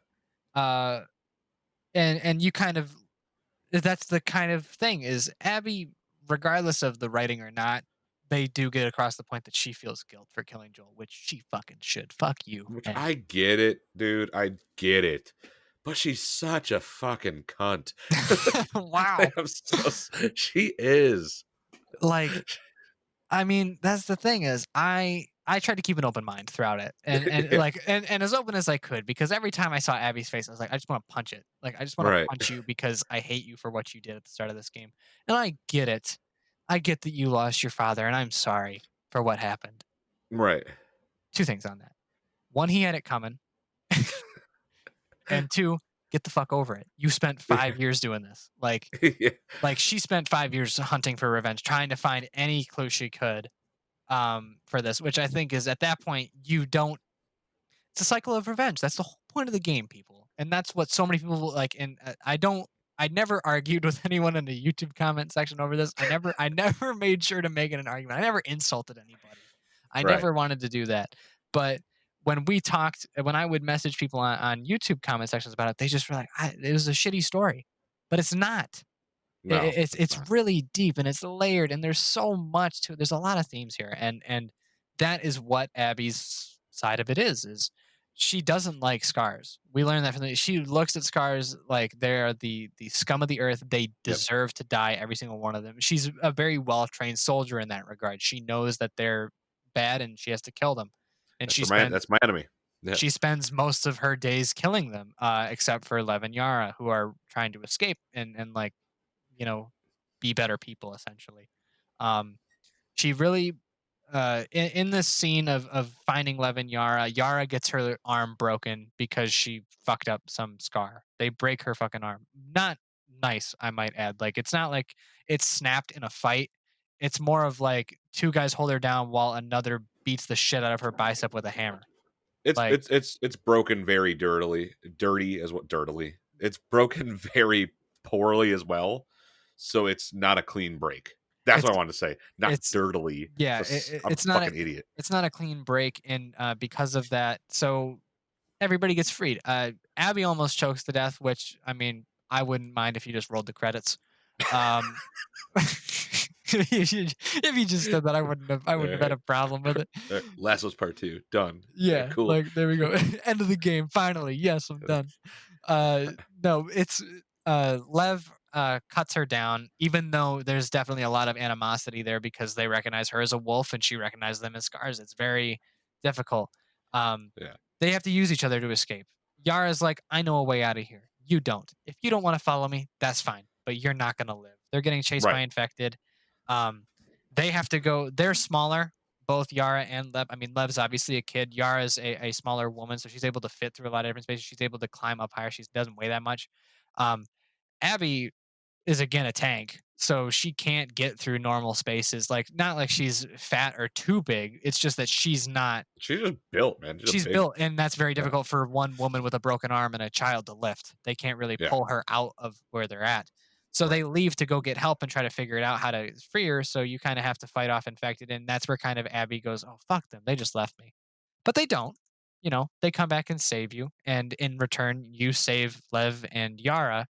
Um, and Yara's got a fever. Like she's fucked up because it's a specific type. I looked up what it was at the time. Basically, what happened is that because her arm was broken so poorly, um, basically a whole bunch of blood starts to clot because it can't flow. So she ends up having to lose her arm because of how it's broken. Yeah. It can happen with any sort of break. It's like I can't remember the name of it, but essentially you can tell that something's wrong because her entire arm starts to turn red, which does Yeah, not it turned happen. like this bad, like dark red too. Yeah, like because the blood was clotting and Yeah, it wasn't being able to go through the rest of the arm. So at that by the time they got to Mel, who is like a surgeon in training, um, they basically she was like, we gotta cut this arm or she's gonna die because it's gonna turn like gangrenous or whatever. Like she's gonna die from that. which leads you to the hospital to go get the trauma Which pack. is day 2, I believe. Yeah, it is. Yeah, because day 3 would be the end of. Oh, whoops. Be Sorry about going that. yeah, be going to find Owen. Or Yeah, no, you've there's so day 3 would be the end of the arc. day 1 of Ellie's is so long compared to like day 2, I feel. So it's kind of hard to remember what happens in what day for There, each of them. yeah. I mean, like I So said, to summarize a lot of Abby's days, yes, it's just there is a lot to unpack, but there's like important chunks there's a in lot my opinion. there's an entire part of the game where you go through a boat Yeah, as on Abby's side, which I think is in day 2 or day 1. I don't know, man. There's no, I remember. Sorry, I remember it all now. Day 2 is where you get Abby or you get Yara and Lev to the aquarium where Mel kind of goes, "Hey, if we don't cut her arm, she's fucked." yeah. Uh, and to get that, they have to go to a scar hospital, which they find doesn't have anything. Mind you, this is the funniest part of the game for me is Abby fucking hates heights. Um, so she has to cross the scar bridges. Yeah, They're called sky bridges, I think is what they call them. yeah. Basically, like man-made little way, like planks and shit Oh, of they're going across. bullshit. Going across the construction sites that were in Seattle at the time. So there's an entire part where you have to cross, fucking like a crane Yeah, and shit hilariously of course goes wrong. Yara or Lev and Abby fall through glass into a pool, which conveniently of course that's there to fucking save her. yeah, Like, again, wouldn't mind if you just rolled the credits. yeah. Would have been a good ending in my opinion. And through that you kind of bond with Lev more, which kind of adds to her not like, what does Lev say that Abby tells him is wrong? He says like cool or Oh, chill I or think it's something like like that. cold. That's cold or something That's like cold. that. Yeah, that's cool. He says that's cold instead of cool, and she corrects She him, which is kind she of like like, yeah, she goes, ah, never mind, and yeah. she like, She yeah, like so. There's bonding, right? Like yeah, again, kind of in a way, a mirror of Joel and Ellie from the first game. yeah. Oh, it Um, totally is. It and totally is. and so they go through that.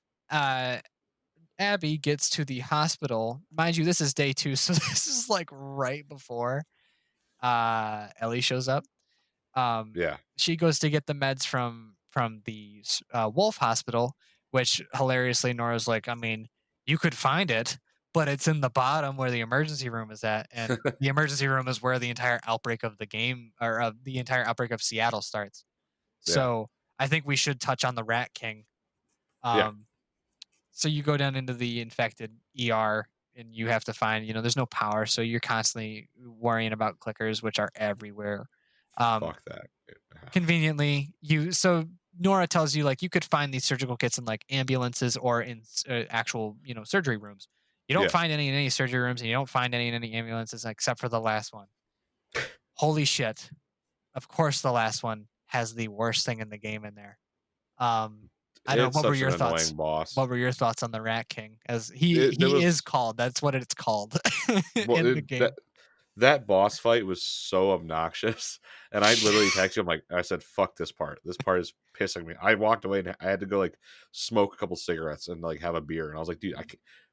Oh yeah, Like, at this time I was ahead of you, right? Yeah, yeah, Nick started this game like 2 days, 3 days before me when the game came out. I got it a week later almost, and I was ahead of him by like the I 3rd was day. playing in between Landon screaming. I This is I went out to Grand Rapids and I played this game for 4 days straight. That's how much I love this game.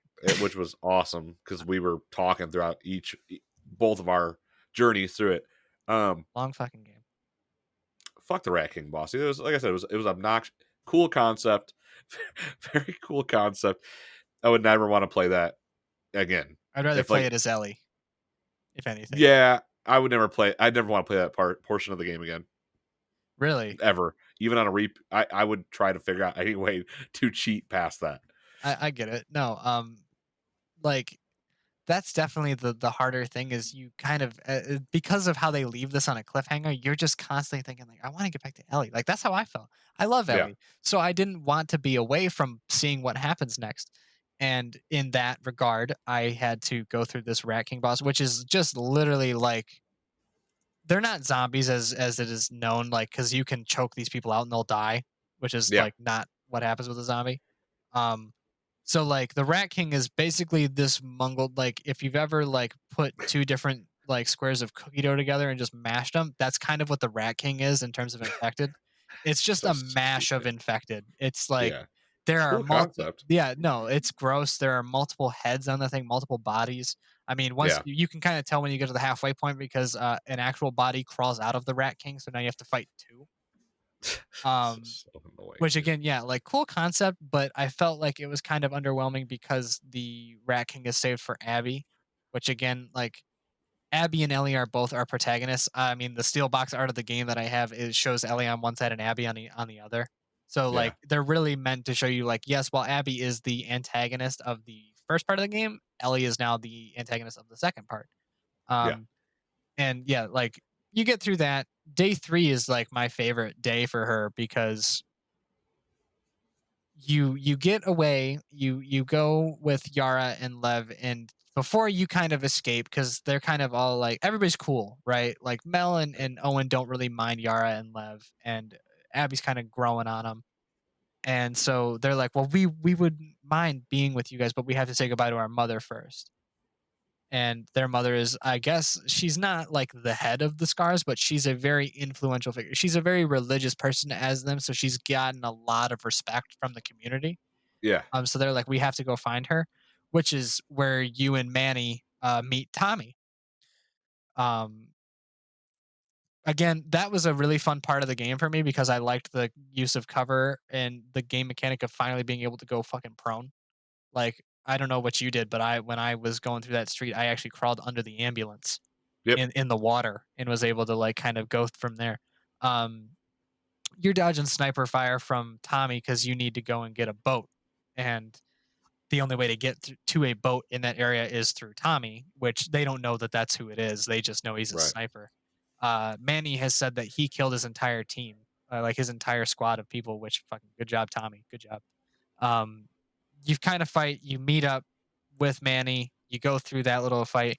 You push on him finally, and you can see it's Tommy. Like if you, I don't know if you ever caught a glimpse Yeah, I of it. saw it from the distance. You can see that it's Tommy running away, which is kind of cool. Um, and then as you're about to push in to find Tommy, I mean Nick, probably his favorite part of the game, Manny gets his head shot off. It's a great. I It was a never great liked feeling. Manny. Like Yeah, I Manny's a liked bitch. like his comedic aspect. He was very light in terms of his humor, but Yeah. he was very Abby in the regard of like, you know what, I don't fucking care about anybody except for my people. Or like, Disrespectful guy. yeah, Just he's seemed kind of like an a piece asshole. of shit. Yeah. Like, I think he in the beginning of the game is one of the people that wants to kill Ellie, like finish Yeah. her off. But Oh yeah. Owen is saves Ellie's life essentially. Owen and Mel both do because they're like, no, we came for this guy, we got this guy, we're done. I think even Abby says that too. Yeah. She goes, no, we don't need to kill him or kill her. Um, and through that, I mean, that's only the what? That's 25% of the third day. So like the rest of that day is spent going to the island. Yep. Um, you go to the island, and this is right when a war is about to happen with between the wolves and the scars. A war, a huge storm. Abby has now lost all of her friends, Yes, essentially. yes, she has lost And then everybody. to salt and pepper that, Isaac is on the island Oh and yes, Isaac, main head guy of the wolves. Yeah, kills Yara. a very dark. Again, a very dark way of doing that too, because again, like they were trying as hard as they could to avoid wolves when they were going through the Scar Island, like Yeah.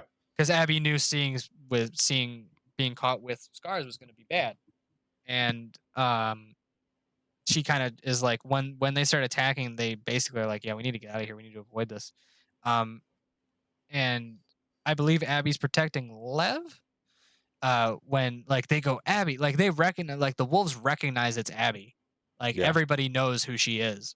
So when they recognize her, people are kind of freaking out and they're like, "What are you doing here? You know, why are you with this?" Like everybody in the wolves group looks at Abby Like, what the fuck are you doing? yeah, you're with the enemy essentially. Like, what are you doing? Um, which is not cool. Because you obviously, like, if these people know Abby as well as they think they do, you would think that they would know there's a reason for that. Right. Like Abby's not just gonna side with them. But I guess that's kind of a good way of going about it because at the beginning, people think Owen killed a guy. Yeah. They think Owen killed a another wolf that was his friend, but that wasn't Yeah. the case. Owen actually only killed him in self defense. Or no, did he even say that? I think he said like that he shot himself or something like that. Like Yeah. I thought something happened. it was, yeah, some, yeah. But you go through the Scar Island with fucking Lev and Yara, and yeah, you go to yeah, Isaac shoots Yara, and then he tells Abby basically, "Get the fuck out of the way in 3 seconds, or I will shoot you and the guy behind you." Isaac is so filled with hatred to the point where he doesn't even refer to Lev as a person, and It. not yeah, he refers to him as it, and not even in like a way of like, oh, because he's transgender. It's literally because he's a Scar. Yeah. Like Yeah. he It's just knows nothing about Lev. He doesn't know anything about Lev. So enemy faction. he literally yeah, because they're enemies, that's why he doesn't even want to refer to this person as a person. Right. Um and that was again a really good topic of hate. I mean, these people hate and hate and hate, and that's why the game is what it is. Um Isaac dies because in this ensuing chaos, Yara didn't actually die. So she kind of her last act is shooting Isaac in like the Yep. chest a couple times. Like he's confirmed he's like we never see his death, but That, yeah, that's it's curtain calls. it's implied and it's definitely like true. There's no like this island gets torched. The whole island is, I don't think anybody escapes it's from that done. island alive. Like It's that whole island's done, which leads them to go back to the aquarium which and is to where they find find everyone dead, and leads Abby to the theater. because Ellie stupidly left the map there. Leaves the map there and leads Abby to the theater, where you fight the second boss, which is Ellie. Ellie. And you, like we said, you beat the shit out of her, and luckily Lev is there to be that buffer for Abby, Ellie, and Dina, because Lev is not going to allow Abby to just kill Dina, because Abby was going to kill Dina in front of Ellie because Ellie killed Mel. She says, yeah, Ellie gets the shit beat out of her to the point where she can't Yeah. even move her neck. Like not like she's paralyzed, but like she's just so fucking tired. She's got blood all over her face. Her nose is bleeding. I'm sure there's plenty of broken bones or something.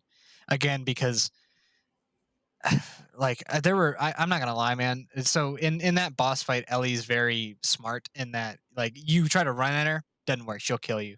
She places Yeah. traps, which I never did in the entire time I played the game. I never placed a I don't single know. fucking trap. Um, and I will not lie. I several times ran on purpose into traps as Abby just to see her die. Just because I was like, I fucking I did not care.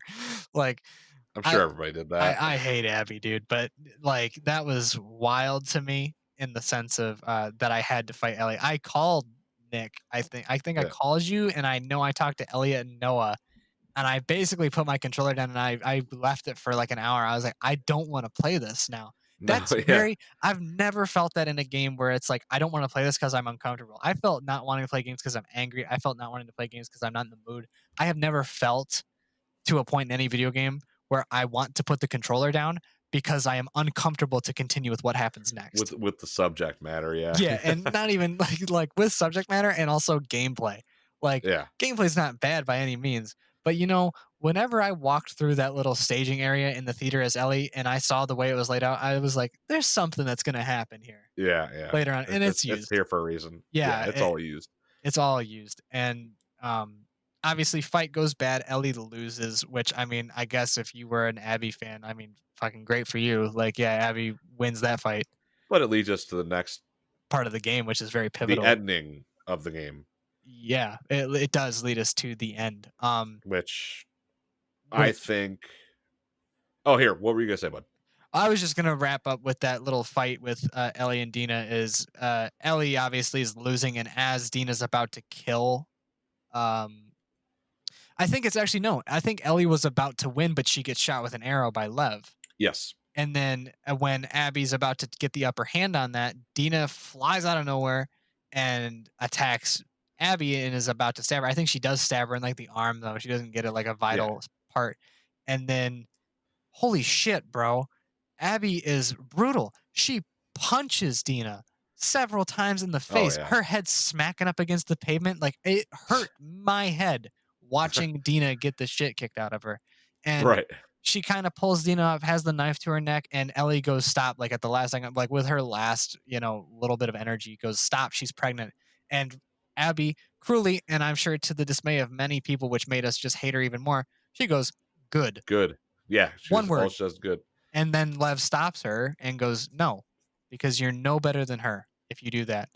Yeah, Which Abby kind of learns, and she says, don't let me see your face ever again. Pretty much, right? Something "Yeah." along those lines. And then we fast forward a year later to the finale of the game, essentially. Right, Which right. do we start that off? We start that off at the farmhouse, right? You start off the finale at the farmhouse, But then and it goes into Abby, and then it goes back to Ellie again, right? yeah, Yeah. so we'll try. See, this part's a bit touchy because you don't want, like, we've been spoiling a lot of the game, but like this part you don't want to necessarily spoil all the way. So I feel for this part we'll kind of be a little snappy with it, but it's hard because I want to. No, we could talk about it. So We're full force, man. Let's do it. yeah, Let's go so into it, man. obviously you get to the farmhouse and it's years. It's a year later Yes. or so. No, it It's a would have year. been a couple years later. It's a year because oh no, it doesn't say a time. You're right. It doesn't. Well, because JJ's got to be like what, two? JJ's the The ba- baby. Yeah. the baby is born, and you're just doing farm shit, and then out of nowhere, Jesse who shows Joel. up? Tommy. Well, Tommy was Tommy not shows up. dead. Tommy is not dead. Tommy lives. Tommy shows up and reignites that fire in Ellie, Yes. and that is pretty much, we can leave that scene right there because right there you transition back to Lev and Abby, and they're in Santa Barbara. Yeah, I think there's a bit more to that in the sense of the only reason that Ellie does this, and we see this throughout that entire farmhouse scene, is Ellie's really happy.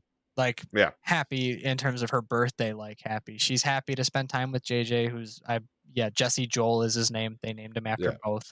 Um, I mean, it's a perfect life in a post-apocalyptic world. I mean, they have a nice farmhouse, they've got crops. Dina's you know a housewife in a sense. I mean, yeah, she does so much work, as does Ellie. They're partners. They're a really good pairing, and there's a lot of love there in between that. I mean, Ellie shows a lot of love to Dina. There's a lot of physicality in that, and I think that really elevated it. In that, it would, like, again, in terms of the violence, same with the love. There's no pulls on that. yeah. Which I think we actually failed to mention.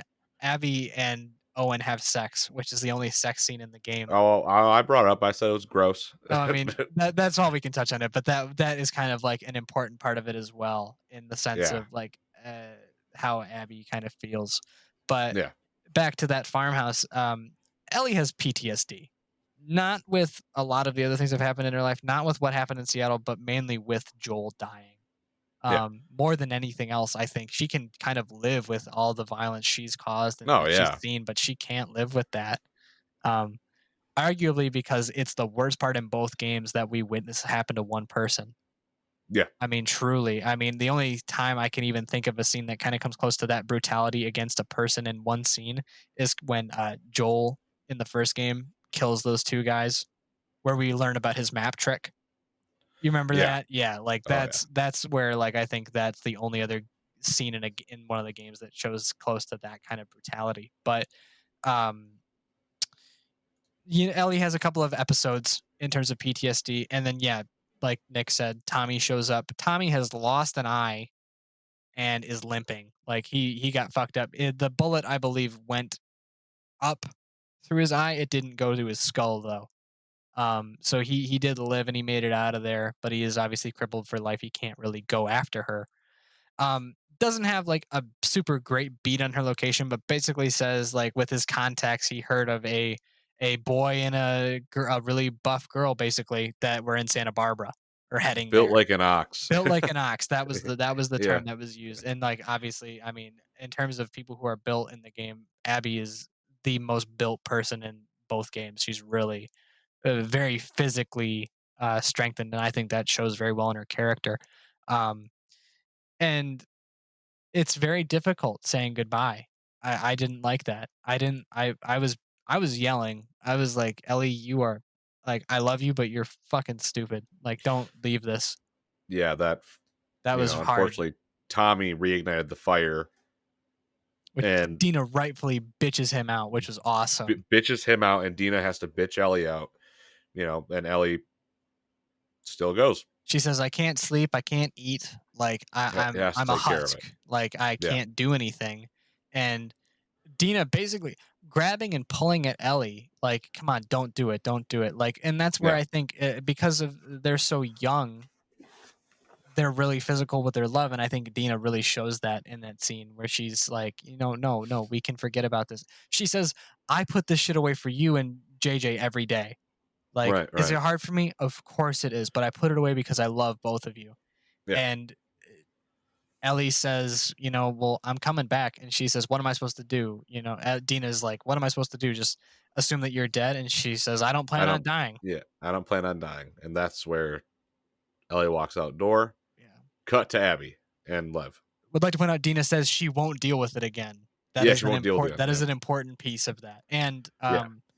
I would like to touch on this as well, just to kind of bring it so that way we can wrap this up at the end. Uh, in the beginning of the game, when Ellie leaves Dina at the theater, Dina gives her a Hamza bracelet, which is Yeah. for good luck. And at the end, when Dina leaves this farmhouse to go after Abby again, she is not wearing the bracelet. Yep. She's not wearing it anymore. That is an important distinction to make. And then yes, Right. if you want to lead into Abby and Lev, you can talk about that if you'd like. I Yeah. think I think like you'd really like that Yeah.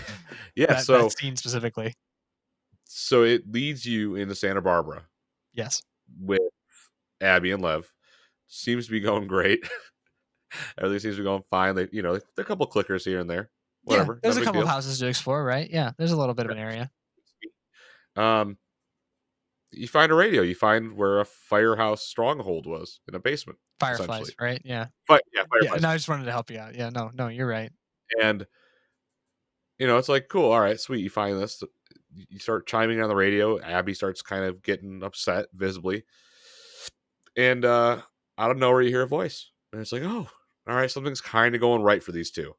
Right. Yeah, it's not, because Abby gets fucking wrecked. So does Lev, by these. What are their names? Rattlers.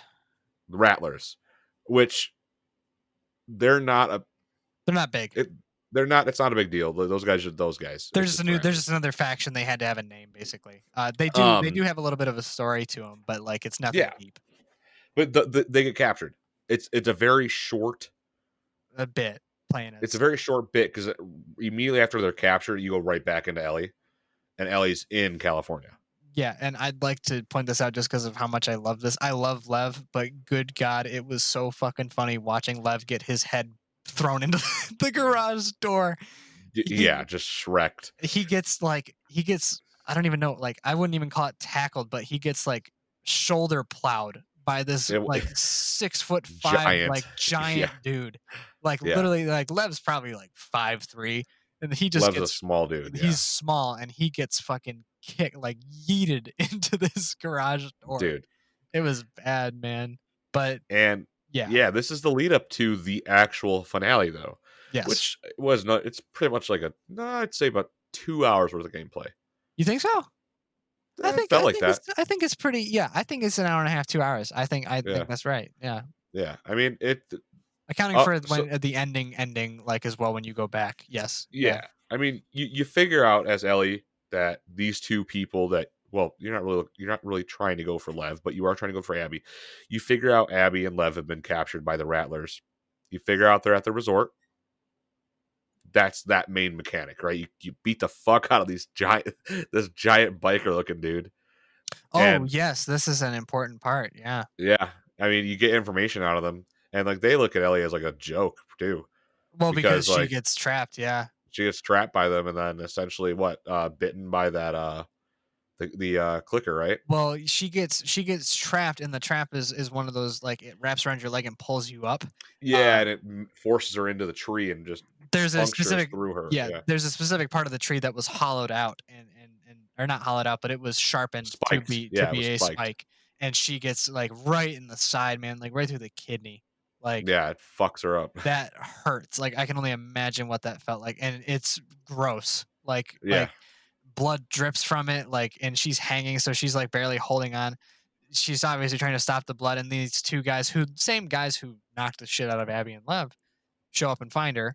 And what does she say to that one thin dude? She says something like, "I didn't think you were such a bitch." She says something. sure. She just starts talking shit, She running her starts mouth. talking shit to this fucking guy, and he says, "Uh huh. You think that's funny? You think that's funny?" And there's a clicker that's next that was also trapped, kind of to be like a bait thing, Yeah, kind of to go and just kill this clicker for somebody who would walk by. And he says, "You think this is funny? Like, you think this is fucking cool?" They cut her down at this point, I think. yeah. And um,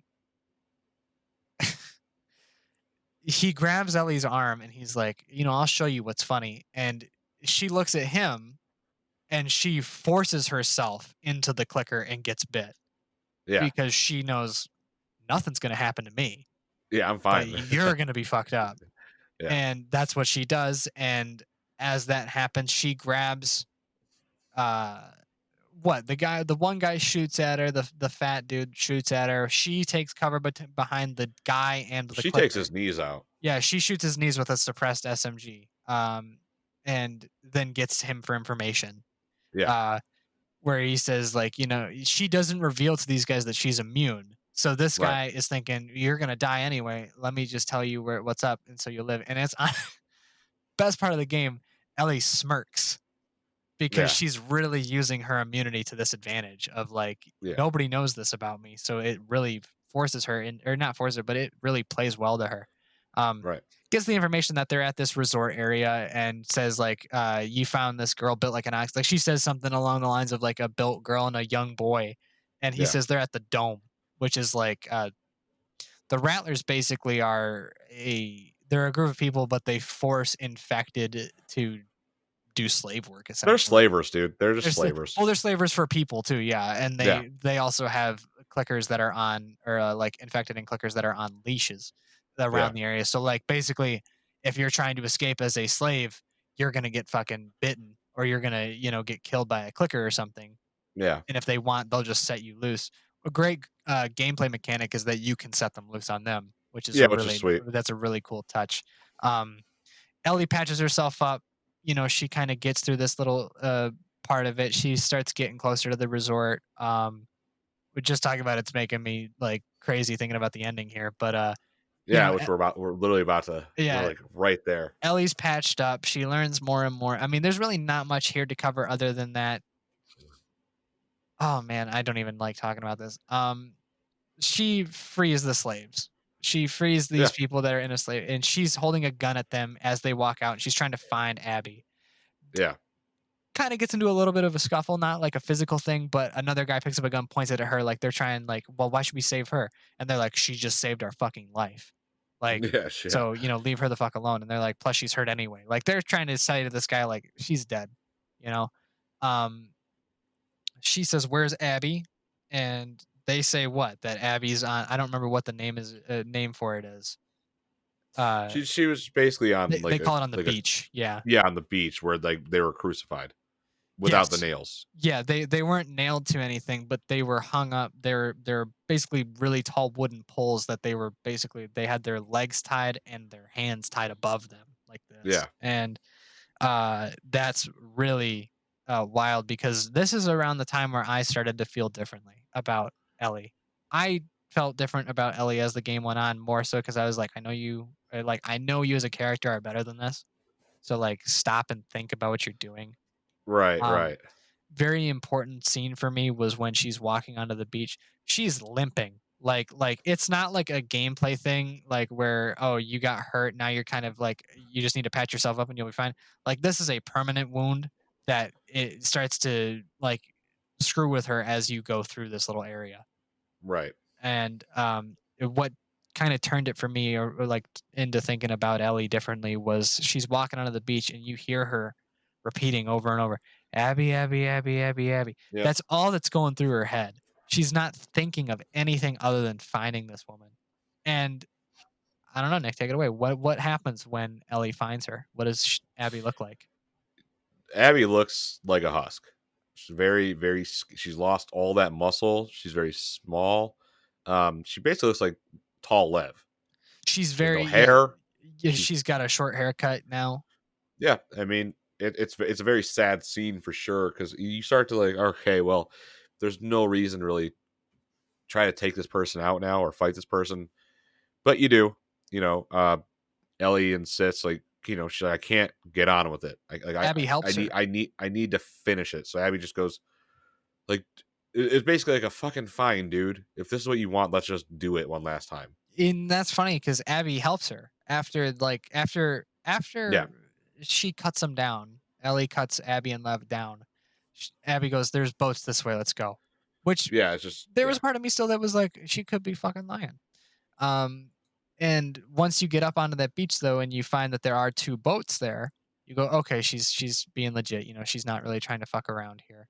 she's Um, just going to her own boat. She's like, she's I'm done. she's Like, done, let's go. man. Like she is out of it, and yeah, like Nick said, Ellie's just kind of like, we got to finish this, and like, I'm not going to fight you, like vehemently, I'm not going to do this, like I'm Yeah, not.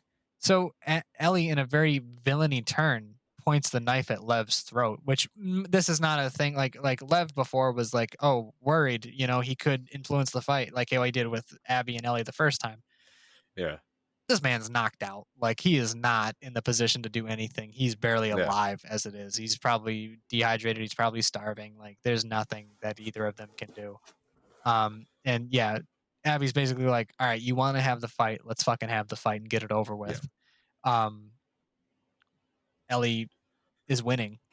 She gets what she wants for a while there. Yeah, Ellie's but the entire fight, she gets what she wants. she really kicks the shit out of Abby, like slashing, stabbing. Like she didn't stab her enough to cause any wounds, but she does get a good couple of licks She in. tries. She goes for the drown. That's the big moment, is when Yeah, she goes for the drowning. Um, yeah. this is right after in this scuffle. Uh, I don't know how it happened specifically, but I know that essentially Ellie loses two of her fingers on her left hand, her pinky and She her gets her ring. fingers bitten off. Yeah, by Abby, obviously. Her pinky and ring finger on her left hand, which is very important. Um, For the actual actual ending. yeah, the actual ending that's literally coming up in a few minutes. We've been at finale part 1 for this entire time, so there's a part 2 yeah. coming. But yeah, as Ellie is drowning uh, Abby in the tide, she gets one last vision of Joel.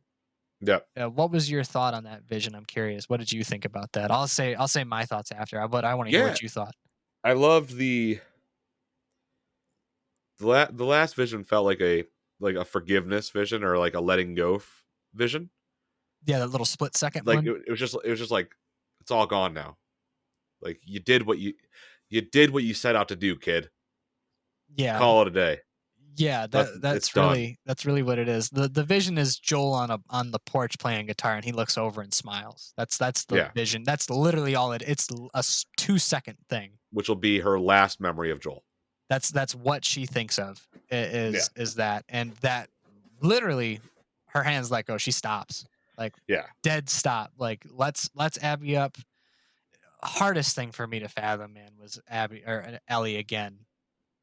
Just the crying, bro. It makes me sad thinking about it now because of how good Ashley Johnson is as an actress. Oh, it was phenomenal. She says to, she says, just go, just take him. Like through tears. Like she's crying. She's like at Yeah. the only time in the game where we see Ellie really cry. Abby Like just gets up and goes. She's like like, I'm fucking out of here. yeah, she just looks at Ellie and just fucking gets on that boat and she's out, man. Like she doesn't even wait.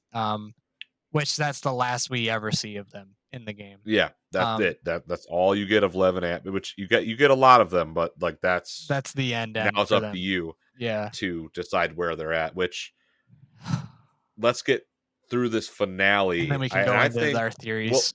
well see, since we're at the 2 hour mark, I think you and I should do our theory because we can do theories for an entire hour and a half. We could. I think So we I should think do a couple. think you guys are about to get like a bonus episode of me and Evan talking about our theories.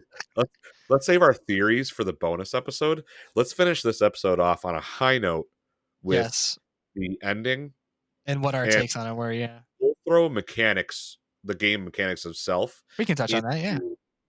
into the finale of this, and then we'll just say, we'll just end it there. Let's end it how The Last of Us would have ended it. Yeah, right. Let's leave it on a note where you wonder what happens next. Yeah. Uh, do you wanna talk about the final little thing No, we this see? this no, this is all you, dude. Okay. This is definitely all you. Alright. So important things. So Ellie comes back to the farmhouse, which is just outside of Jackson, is what is kind of where it's believed to be. Right. It's kind of mentioned throughout the game that that's where Dina and Ellie want to go to, um, and that's where they end up going. And it is just outside of Jackson.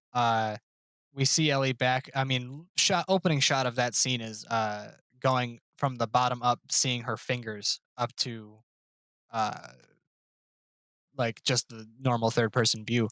Nick gave me a really good idea. Her fingers were purple, her nubs, Yeah. like they were injured, or like they were starting to get infected. Maybe that's important. And we start walking up to the farmhouse. Sad thing I've never done was I never looked at Ellie's journal through this last part. I don't even know if you can look at Ellie's journal, Uh, but can you? I'm not sure. Ellie's journal is very important throughout the game because it gives us a lot of insight into her feelings. Right. Especially after Joel's dead, there's a lot of different, like she writes a song for him, like a poem, draws him with like a cross, not a cross, but like basically like a crosshair kind of over his face, like to kind of get the face out of the way, like not think about that. Right. Kind of therapeutic for her, I'm assuming.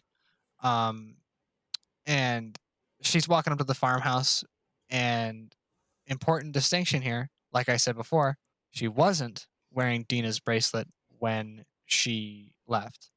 Yeah, no, uh, she wasn't. and I did not see this myself, but I did see from a couple of other people in through YouTube videos and through comments. She is wearing Dina's bracelet again now. And that's why what you brought up earlier is super important. Yes, because we don't see this happen. Ellie goes back to the farmhouse, which before when we saw the farmhouse, it was a family home. There were pictures, there was furniture, there were colors everywhere. Everything was very well decorated. Um, and there's like a little art studio for Dina, I believe. There was a little spot for Ellie for her records and her guitar, a guitar Yeah. that Joel gave her. Um, and that's kind of what we're there for. We're there for that guitar. We can walk through the house. We can look at all the empty rooms. There's nothing to find. There's no note. There's Oh, nothing left by Dina. it's depressing. It's sad. It's one of the worst, saddest parts of the games. Yeah, and we go upstairs. We go into this room. There's the guitar in the case, and Ellie takes it out. And at the beginning of the game, which we didn't touch on, and I mean it's kind of only important to this part of it now. Actually, we Yeah. should also mention the vision that Ellie sees of Joel is not just a vision. It is another flashback. It is actually probably a day or two. No, it's um a day before Joel dies. Yeah. He goes up on or Ellie goes up onto the porch, meets Joel, and she says kind of like right now we're just segueing away from the last scene here, but this is a very important thing is she says, you're an asshole. And what happened is at the beginning when this whole game was being announced, they showed the dance scene, which is what is basically shown at the end of the game. Yeah. Um, and Ellie and Dina kiss. And because of that, what you don't see in that trailer that they showed for the game is that a drunk old guy gets pissed because he's like, this is a family event. He's Yeah, we obviously don't not. need none of that here. He's very not accepting to Ellie and Dina kissing, which is like, fuck off, bro. Like even in this day and age, like it's 2030 in that fucking game. Like it's not Yeah, at now. that point, it's like, dude, whatever. Like what the fuck, Like, man? Like get over it. But Joel gets in the way and not get in the way in a bad way, but he steps up for Ellie and he's like, hey man, leave it alone. And Ellie makes a scene, causes a scene. And while this is already a scene in itself, Ellie causes a bigger one by saying, stay the fuck away from me to Joel, which I'm assuming to everybody else in Jackson is a shock right. because they came together. Like Yeah. they came together and they were our father and daughter, essentially. And after this, Ellie goes and she finds Joel on his porch and he's playing guitar and he's chilling out, having a good time. And they talk. And Ellie says, what you did wasn't okay because it was my choice and you Yeah. took it from me. She says that specifically. And I think the best moment I've ever seen of Joel is what he responds with, where he's like, if the Lord had somehow given me a second chance, Yeah. I would have done it all over again. Now, Yep. I think that's kind of meant to be a little bit of like you can take it either way, but I take it in the sense of like he would have saved Ellie In regardless of any universe, Joel is going into that hospital to kill, or everybody. maybe not kill, but even to just steal Ellie back. Yeah, like He's I'm not sure if letting he Ellie ever die. yeah, I think that's what he means. But you could So argue that maybe he does feel guilty about that choice because he I'm didn't do sure he it. does, but But he wouldn't have changed it is kind of the no. point. Yeah. And she Exactly. says, like, I don't think I can ever forgive you for that, but I'd like to try to. So Yeah. now as the player the entire point of why this is so rough Right. is Exactly. because they were going to make it better and Ellie It was. never It was. got the chance. It was going to progress and get better. Yeah, and And they never got to watch a movie. They never got to no. play guitar together. They never got Well, to do things like that. them Ellie finally leaving the guitar at the house and walking away. Yeah, that's Presumably, again, we're not doing the presumably part. We're leaving at the guitar is left behind at the house. Ellie walks away through the field. Scene. yeah. You will get our Yeah. we promise you will get our speculations, which I'm going to talk to Matt tomorrow. Letting go. That's all. That's what that is. That is 100% letting go. That is definitely letting go, and it's also because Ellie realizes because of the actions that she's made in her revenge quest, and because of what she's physically lost and what she has lost emotionally, um, she physically can't play the guitar anymore because she only Yeah. has her index and middle. She can't use her thumb. Yeah. So, uh, I mean, she can, but she can't use it for the rest of the guitar. But um, she kind of tries to play the song that Joel made for her at the beginning of the game, and she can't do it. Um, Yeah. and that's when she kind of, she puts it down and she just walks off into the wilderness. I mean, not like a bad sense, but like just as a viewer, as a player, you can kind of come to your own conclusion if you'd like. There's no sort of uh way to point you in the right direction. There's no end credit scene, like no Marvel bullshit. Like Yeah. it's just that's the end of it. I mean, Naughty Dog credits roll, that kind of thing. That's Last of Us Part 2, man. That is it, man. And what a journey that is. And What a theme journey this episode has been. for real. Yeah, You just relived that game I for did. 2 hours. Oh my god. Like I mean, So, wild. I mean, yeah, so the gameplay mechanics, what did you like? I'm curious to hear. I We like didn't that it felt talk like the about it. first one all over again. Yeah? Because I don't, I did. Why change if it's not broken, man? Yeah. Like, yeah, I liked the crafting. I liked the stealth. It was a fun. It didn't. You didn't need to innovate anything crazy. You didn't have to do anything crazy for this game. It's a story game. It All didn't right. have to be So renewed. Yeah, like it didn't have to right. be a different thing. That's honestly that's all. That's all I wanted to say about the mechanics. That's literally all I wanted to say. And my final word, and I'll let you go into your mechanics and your final word, but my final word on this game is definitely a 9.5. It loses points due to Abby, 12 hours of Abby. That's it. That's my standpoint on Last of Us Part 2. Love the gameplay mechanics. It didn't try to fix something that wasn't broken to begin with. Yeah. It refined it. It made it play better and smoother. And luckily, it's not like Ghost of Tsushima, where on a regular PlayStation, I'm having problems because I'm not. Game ran perfectly on my PlayStation Gen 1 or Gen 2 because it's a slim. I had a great time playing this game. I loved it. 9.5. Yeah. And I will let you close this episode out. Not close because we still have to do our goodbyes and all that shit. I But I get will what you're let saying, you. yeah. I'll let you get the closing word in on the Okay. mechanics and just Oh, your man. rating and your love, Trying to put because it I in know it's getting a yeah, love. trying to put it into words is difficult. Gameplay wise, I loved it, like how you said. I mean, there's nothing broken in it. They obviously it's refined because as Joel, you're kind of an older guy. You're probably in your 40s, so you can't do a lot of the physicality that Ellie can. She's young, she's Yeah, fast, she's smaller. So you're running a lot quicker.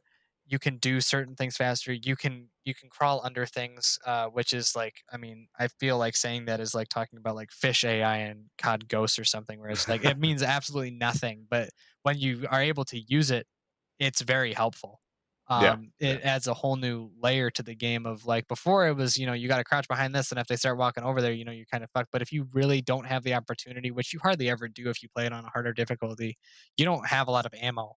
So having that extra layer and verticality of being able to go under shit and hide is very helpful. Which is not to say that like they never check it; they check under shit constantly.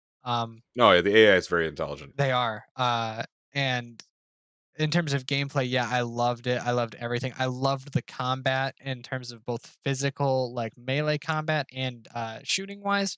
Shooting was something I never really liked to resort to just because I was not the greatest shot at it. And I'd always feel I played it on a harder difficulty, so it felt sometimes like I had to shoot more than I should have. Right. So I typically resorted to using the bow and arrow and going for headshots, or if I could just stay quiet, I'd stay quiet. And if I ever had to get physical, I got physical. And good lord, that's some great physical combat. Like Oh, absolutely. it's brutal. There's no punches pulled on that. Like, I mean, in stealth combat, it's already rough, or like I mean, not in that it's difficult, but like brutally you are really feeling for these people that you're killing. Like, I mean, they are, again, they're just enemies, but hearing them after the fact of like after you've stabbed them, hearing them choke or hearing them call out, like try to call out for a friend is very rough to hear. And especially again, like I said before, it's very rough hearing it in terms of hearing these people yell out their friends' names as they die. Uh, that adds a whole new layer to it. Um, Oh, yeah. so the gameplay wise, I gotta give it like a 9.9, probably a 10 out of 10, honestly. But like it was difficult for the first part of the game for me just because I was playing it on like one of the harder difficulties. Right. So it really was difficult to get a lot of the enjoyment out of the combat because I always felt like I was, even when I was running away, they'd shoot me really well. They always had really good accuracy, which Yeah. definitely made it more difficult for me to enjoy at times. But it's a 10 out of 10 in terms of like the gameplay when you're able to play it on a easier way. Um, in terms of the story, I agree with you. I did not like playing as Abby for 12 hours. I didn't like playing as Abby for 5 minutes. Um, I have a lot of hatred for that character, but um, even with that hatred, I understand why they did what they did, and Absolutely. I'm fine with the 12 hours of gameplay. Like, I don't like it necessarily mainly because I didn't like it at the time, most likely because I just didn't I want to know what happens with Ellie. Um, Right. but the game gets a 10 out of 10 for me, 100 out of 100. Like in any universe, I'll give it the highest rating I could possibly give it, and then some. Um, Story, fantastic. Continues from the second game, or from the first game. First game really sets up the entire second. Oh, yeah. And in the beginning, I mean, they get it over quick, man. Like an hour and a half in, Joel's dead. Like, Yep. and that's a very important thing is that they don't really kind of let you have that time, which I think was good because you think again think about this game in layers. So in the way that Ellie didn't get to have time with Joel, neither did we. In a Right. way where we had to watch Joel die as Abby, we have to watch all of our friends get cut down. All these people we care about. We Yeah. have to watch a pregnant lady get cut down, and while we're about to do the same, we're told to stop by Ellie, a young Ellie, in that sense of like Yeah. kind of reminding you of the humanity you have. Um, the game is about revenge, and I think that's a very difficult theme for a lot of people, especially gamers, to get A hard because pill to swallow. It's a hard pill to swallow, and I think for a lot of, I mean, a lot of opinions I've seen is like it's an unsatisfying ending. Um, I disagree, but I understand why you might think that because you essentially go through this entire game with the goal of killing Abby, and you end the game with not doing that. Right. There Right. was, I did hear from Neil Druckmann that that was actually the ending. Was Right. Abby was going to die, Ellie was gonna kill her. But they kind of felt that in terms of a story aspect, it didn't fit very well for her. I Uh, don't think it would have. I think yeah, that would have killed the game for me. right, I agree, and that's definitely a big part of it for me is that this is a tale about revenge, and the theme of revenge is that while you're on the path there, it's only gonna make it harder for you, and it's Yep. only gonna come back at you, and that's what it is. I mean, you don't get what you want, and that's the point of the game. You don't get what Yeah. you want. You don't get to kill the person that killed your father. You don't get to enjoy life as it is. You lose everything. You lose Dina, Yeah. you lose JJ, you lose Tommy. I mean, obviously, she's probably gonna go back to Tommy, but we'll touch on that again in a bonus episode, like you said. Yes. Um, Absolutely. We're going to. like, I think that's very important to think about is that this entire game, while you might think it's unsatisfying, it's very. I disagree. I think it's if you look at it from the way of a writer, it's the best ending because it really makes the player think, and Yeah. that's what elevates it to an art form for me. Is Oh, that absolutely. it absolutely elevates it and it totally covers it in the sense of you know what? Ellie's my favorite character in this Right. game and honestly probably in any video game. She's my favorite and she suffers and we as a player, if you're really invested in the story, you suffer with her. Absolutely. Yeah. 100%. And probably like Ellie, you're left feeling kind of annoyed or not annoyed, but you're feeling kind of hollow at the end because you don't get what you want in killing Abby. You Yeah. don't have your father back as Joel, You have nothing. and you lose the love of your life essentially, and your surrogate son. Like Yeah. you lose everything and fucking your two fingers. So now the only thing you had as a connection to Joel by playing guitar, you have lost. Yeah. Which will lead us into our huge theories episode because Yeah, we that's happening now. That yeah. is happening now. You and I are doing our theories episode That'll be 100%. a great episode. I'm excited. You think this episode's long? That'll be half that episode. But the, the way you and I have our theories for essentially another pretty much DLC. DLC, but like it's a 12-hour DLC pretty much in our eyes. Neil Druckmann, The listen. way the way you and I have mapped out is perfectly. Yeah. So, is there any last things before we close off on this that you wanted to discuss? Um. Because if not, we'll call it, and then whatever we forget on this episode, we'll put in our bonus. Uh, I mean, nothing crazy, but I think that whoever has sat through this and listened to it, and still is thinking about the game in a not in a negative way, but you're still kind of having thoughts about the ending that you didn't really like and stuff. Um, I think I'm going to do the same, but I'd urge anybody who kind of had a bad taste in their mouth at the end of it to run through it again and kind of think of it from that perspective of like everything here is made for a reason. Yes. It's not like they came up with it last minute. Like this was the goal. So Right. this is a good director, as we all know. Neil Druckmann has written both. I think he did both Last of Us games. Obviously, he did both Last of Us games. I don't know what he did for the Uncharted series. I don't know if he did all those or not. I think it was a big part of it. I think he was, and obviously, Guy knows how to craft an amazing story. And I think that this was his and the entire team's vision was to really make a gamer, for lack of a better term, a gamer Yeah. feel very conflicted, Uneasy, man. very uneasy, very conflicted. And I think that if you weren't feeling by the end of the game some sort of semblance of less hatred, or not less hatred, but you weren't feeling by the end of the game for Ellie to just stop, I think you had already made up your mind that you weren't going to like the game. Right. Yeah. Um, because that's what they're trying to get you to feel. That's what I felt anyway. Right. I felt stop it, like just put everything down and go home. Oh And yeah. You've got what you want. You turn this strong person into someone who's very weak and hollowed out. weak-minded Yeah, in terms of the only thing that's important is the killing of Abby, and that's like right. she's missed the point of the whole thing. And Yeah, like I think just calling back to it where I said before of where she was trying to be Joel and she realizes she can't. I yep, think that's part of what makes her stop too is Joel's a badass, just like Ellie is. And if Joel were to do the same thing if Ellie had died, this is the only two ways this would have happened was Joel would have died trying or he would have done it.